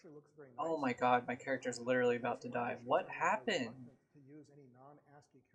I must have gotten infected. The reason for that is because wow. programmers are not smart enough to figure out honestly, characters that are not printed on the okay, maybe I have enough time to do something fun. Maybe I can grab this gun and like shoot a few zombies. I don't understand why did it in particular position. My meter, as soon as that meter hits 0, I'm a zombie. Didn't allow use of assignment as an expression. And then in JavaScript, we've got I might call it after this for the night. Assignment and triple equal for equality. We've got the Jesus Christ. Okay, come on. Where is it? Where is it? If the first I'm running out of time. The result is the Where is my gun? Otherwise, the result is the first operand. And it can be I didn't put both hands lower. So here, if A is truthy, I'll return its A member. Okay. But if it's falsy, which it would be if it's does it have any? Then I'll just return it itself. I can do exactly the same thing. By it has no shells. It's empty. Fuck. Ampersand, A dot member. This one's empty. More compact, more do any of these guns have anything in it? Even more useful is the logical OR operator. This one does. Also called the default operator. It's sort of the opposite of the other one. If the first operand is truthy, return the first operand, otherwise return the second operand. So we can use this to fill in default values. So here I've got an input. The input might be empty, or the input might have a value in it. If it has a value in it, come on, where's the zombie? Oh, here we go. Let's see if I can shoot him through the window. I can't. Oh, how realistic is that? What the fuck? Come on. This is a very stupid idea because this is actually a great store. As you can see, the shelves are loaded with food, and I'm just like telling all the zombies to come over here. I genuinely don't understand how to use guns in this game. It seems like they're doing nothing.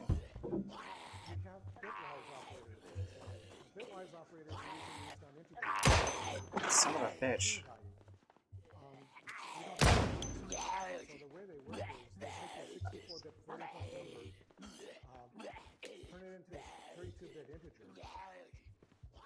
do the deed on them, and then turn it back into a floating point.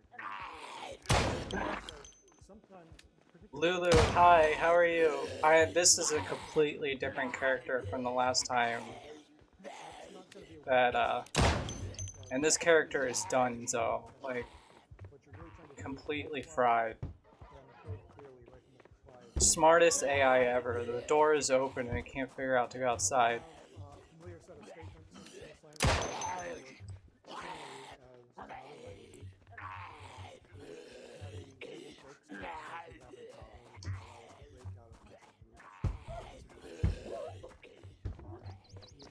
It's not working, Ellie. I don't understand. What is the point of guns? Like, there's more powerful guns, obviously, but like, come on. Jesus.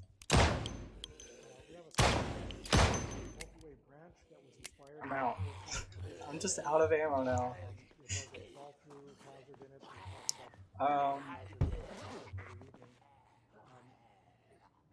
JavaScript actually improves on the switch statement because overall body status, terminal damage. Awesome. Still can't figure out the door. Wow.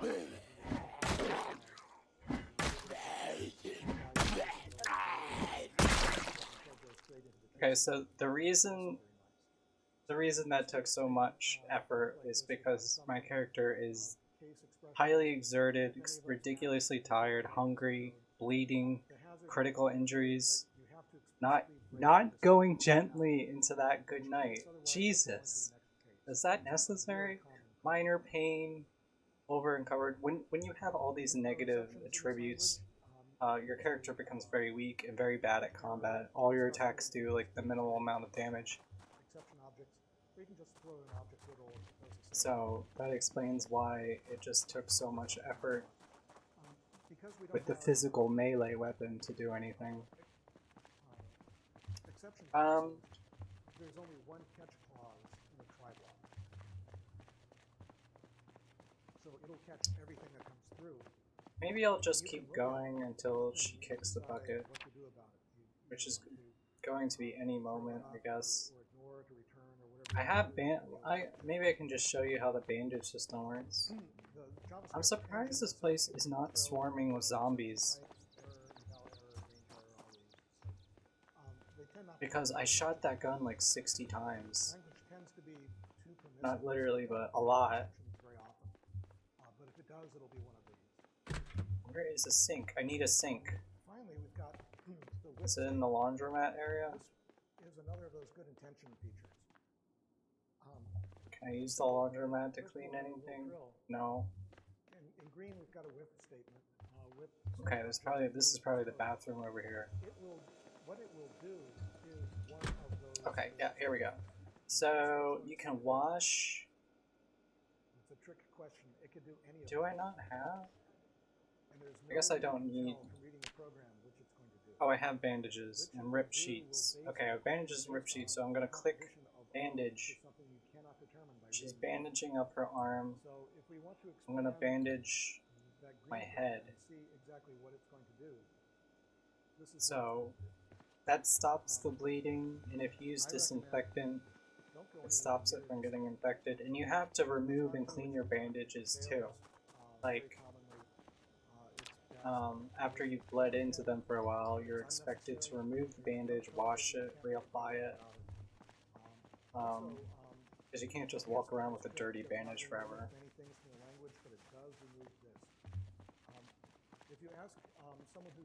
Oh, does your tummy hurt, Ludo?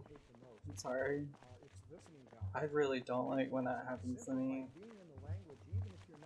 The two things I hate most is like nausea and a sore throat. I'm absolutely miserable if I have either of those status attributes, so to speak. Right, Ellie? This game isn't bigoted enough, though. It's not realistic unless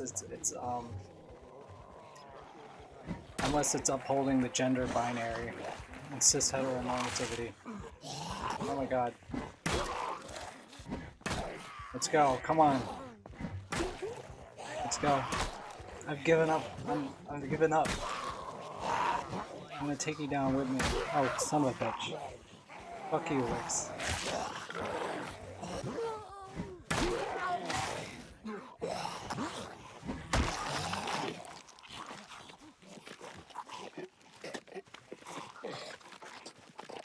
Oh, you don't have a tummy? Okay, that's good. It's generally quite miserable to have one. You know what is also a miserable experience? Having a bunch of zombies eating your guts out. Hear that audio? It's, it's so rude. I think it's so rude. It's so impolite. Chew with your mouth closed. Seriously, come on. Practice some etiquette. I can imagine myself there laying on the ground dying, just scolding the zombies. Chew with your mouth closed. Jesus. No. They're really hungry. They're really going to town.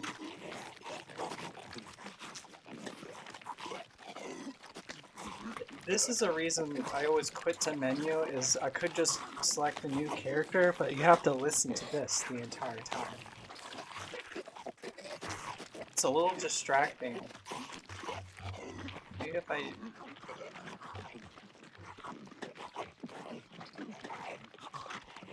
Okay. Maybe I'll do one. Maybe I'll try... Maybe I'll try one more little character. I think I have enough battery in me for one more attempt at this. Bacon cheese fries. Oh, that sounds so good right now. I'm just gonna select the other.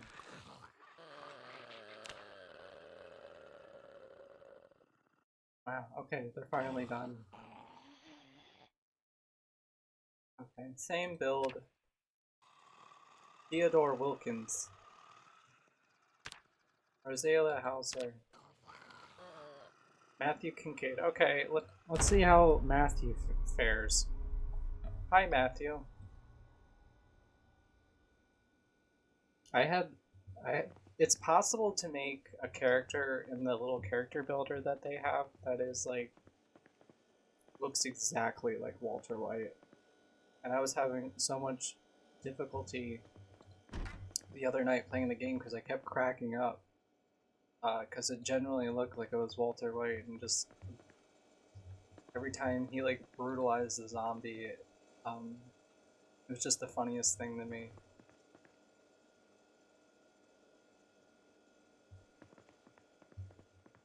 Yeah, Ellie, that would just be so much more convenient.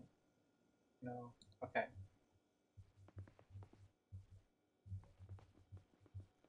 Where am I on the map? Oh, did I start a new? No, okay. No, I didn't start a new game. Where am I though?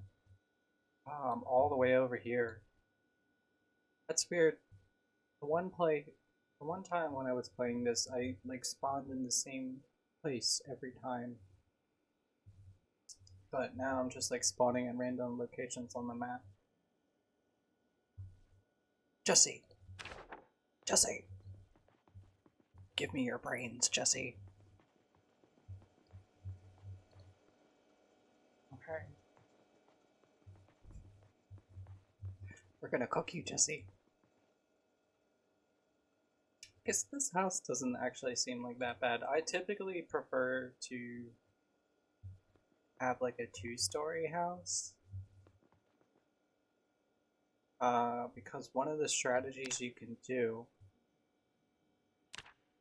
uh, one of the effective strategies that they recommended in the tutorial series I was watching was you find a second-story house, and you board up all the windows and doors on the first floor. Okay, that makes it very difficult for zombies to break in. I don't know if it's infinite, but if you go through the effort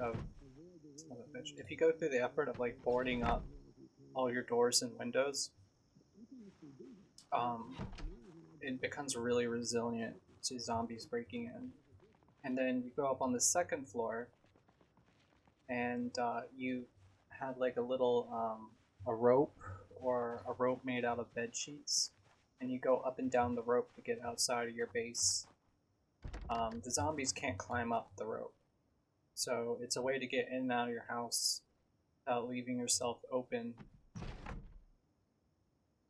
I think I'm just gonna start walking the bucket. Wait, what do I have? Baseball bat.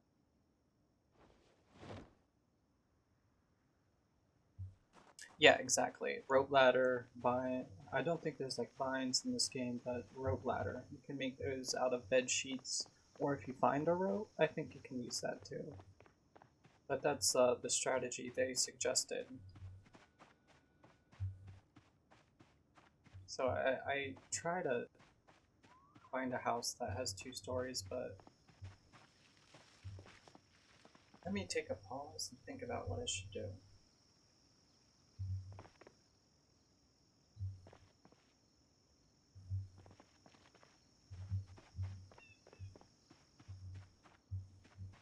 I don't know.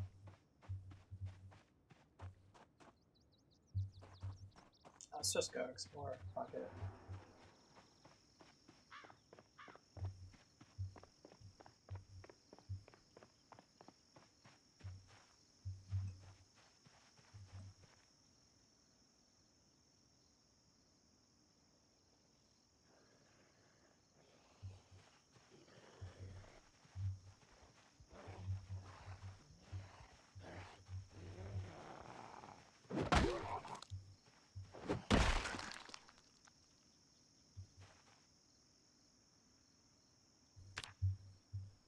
Wristwatch.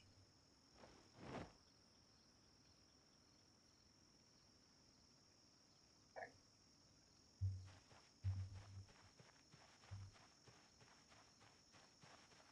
Oh yeah, I forgot. Stupid Wix ad. God damn it.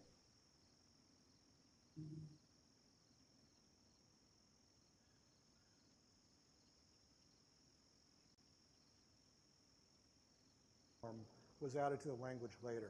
Back at the place where the original has a name, which can be used to a function does all of those things and more. This is an entire lecture about functions that can do a lot and do it brilliantly in JavaScript. At scale. That's what functions do in this language. So here's what a function is. The word function optionally has a function that can be used to allow it to call itself. It can have a set of parameters which are wrapped in parens containing 0 or more names, And which are separated by commas. What is nice about this game is I've probably put maybe around, not that many hours, I've probably put about 50 to 60 hours into the game so far, and I'm still finding new items. I like that. I like games with lots of different items. Even if you know, some of them are a bit samey, it's still nice to just have a lot of different items to like. I'm always finding new things that I didn't expect they put into the game. So a function expression is like an option that produces a value. That inherits from function.prototype. Okay. It would seem kind of strange that a function can inherit methods from something else. This is what is concerning me about this little format that I've been looking at is I like what I can't multitask is like verbalizing what I'm doing, playing a game and listening to a lecture. But like, you know, being like a new streamer, I wasn't exactly sure. I'm still not exactly sure what my vibe is going to be. But like in my own free time, like I would normally have like an audio lecture on while I'm playing a game like this. Especially with a game like this, because there's a lot of routine things that you have to do. Especially when you start reading books. You can speed up time up here. There's a little way to speed up time, but even then, sometimes it literally takes like 5 real-world minutes for your character to read a skill book. So like it's nice to just have some background audio to listen to while you're doing a bunch of routine stuff. I do that with Minecraft too. Whenever I do actually play Minecraft, is just put an audio lecture on and while I'm building. The separation and the hoisting operation changes the way But as far as format, I don't like. The more I've been thinking about it, I don't think it's like the best idea for streaming because, and unfortunately, the function statement looks like, exactly if a viewer is actually genuinely interested in listening to whatever Rockford is talking about, they'll probably just get annoyed by me talking over it. So like that just it's like, what do I pay attention to? Do you want me to pay attention to the lecture or you playing the game? Like, what's going on here? So I don't know. I have to rethink it. was the older thing, and the function expression, which is really the more useful form, was added to the language later. So what the function statement does is it expands into a bar statement. I'm definitely not like watching the video. I'm more so just listening to what he's saying. Like in my own time, I might pause to look at a particular slide. I've listened to a lot of Douglas Crockford lectures. What I did experiment with the past few nights was I spent a while creating a playlist on YouTube of queer theory and history and things like that. I got help from other servers that I'm in to find good ones, but I found it really difficult to find to find videos that were not like, you know, deranged, because if you look up those topics on YouTube, you will get a lot of deranged videos by deranged people, and it was actually more depressing like trying to find the videos of like good like academic like research and history and documentaries and things that are just, you know, like educational, like, and not just like people making insane videos about queer people, you know, which there are a lot of on YouTube. Turns out every browser lets you do that anyway. Music would work better. I was given a great playlist of video game music by a Discord acquaintance. I might try that. I'm just completely unsure of how to avoid getting strikes and things like that. I guess you get warnings. I see Twitch gives you warnings. It's visible only inside of the curly braces and not outside. But that doesn't happen in JavaScript because of hoisting. The variable declaration gets pulled. Celeste music really good? I have to admit something. I have not played Celeste yet. I've seen people play it. Well, I think I played it for a few seconds, and it was a lot of fun. It was a lot of fun, but I have not actually played it myself yet. But if the music is really good, I will definitely throw that onto a playlist. Celeste in Minecraft? See, the thing with like streaming Minecraft is like I'm like such like a boomer about Minecraft. Like I do really like, it's interesting to me, but like I was saying earlier, I do really boring shit. Like I build like plain brutalist buildings out of stone and wood. I can't really see any reason why anybody would want to watch me do that, especially when there's so many people who do such beautiful and creative and thoughtful things in Minecraft, or just fun, or just like role play, or you know, there's so much you can do. Next stream, Celeste. Okay, I'll put that on my itinerary. Okay, what am I even doing here? I have just been like so brain dead about this game for about at least 45 minutes now, just kind of wandering around. Okay. Chair. Don't need any of that. Like, I'll even take a pause. What would I theoretically be doing if I was actually like playing this game competently, like trying to do something? Ideally, on the first day, like I was saying earlier, is you'd want to go out and collect branches, and stuff for creating wood planks. You'd want to get things like cigarettes because those help with depression for your character. If you have a certain stat attribute, you'd want to go get a saw, and a saw helps you make wood planks out of the tree branches, and then combine that with nails, and you can really start building your base and board up all your windows and have a safe place to sleep every night. Because again, the main focus of this game is to stay alive as long as possible. It's not to find a cure or kill zombies. Although you do get like you saw when I die, it tells you how many zombies you killed. So you can focus on that, like being like upping your zombie kill streak. But the main thrust of the game is to just see how long you can survive before you eventually die of starvation or zombies killing you or something. All the millions of ways that you can die in this game. So yeah, the first day they recommended that you try boarding up your house. The second day they recommended finding a generator or some way of generating power for when the power shuts off, and collecting rainwater and things, because you're going to lose access to running water and then you're going to die of dehydration.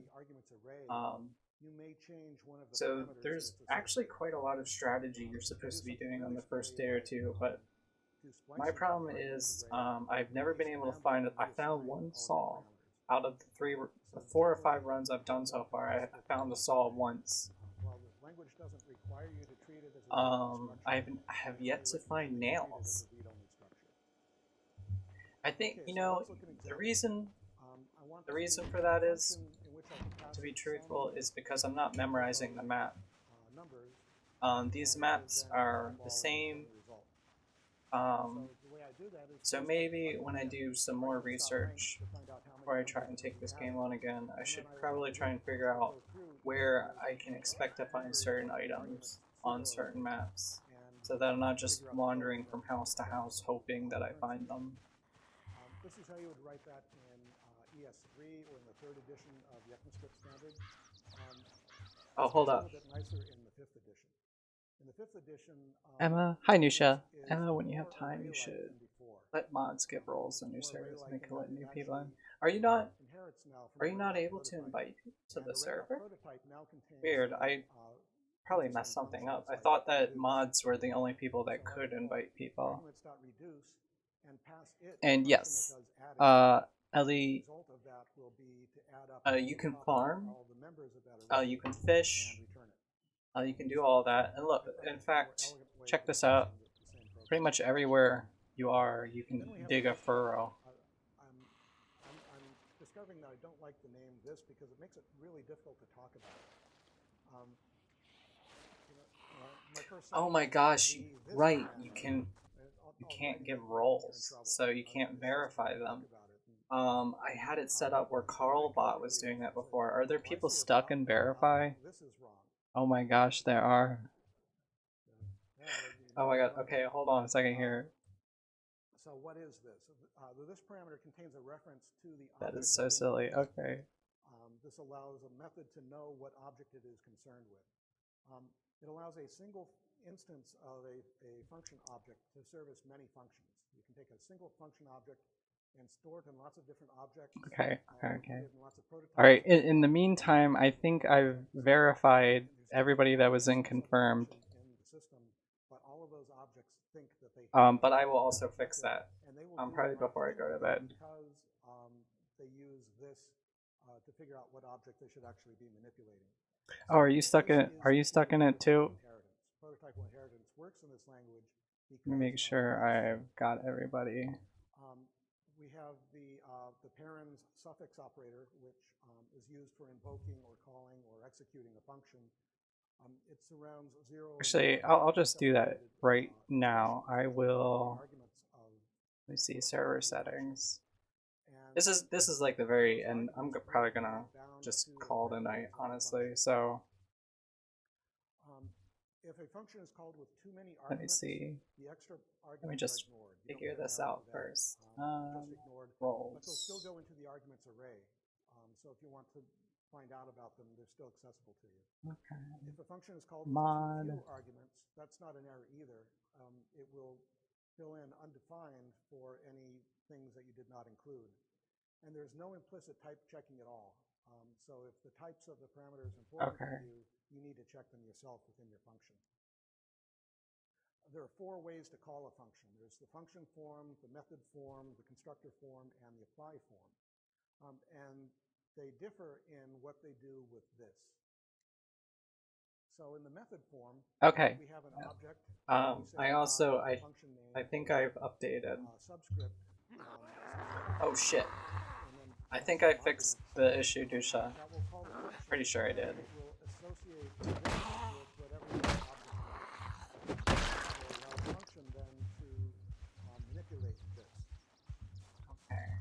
Then there's the function form, in which we simply take a function. I keep saying I'm about to log off and then. In this case, there's no object. You know what? No, I should just commit to it.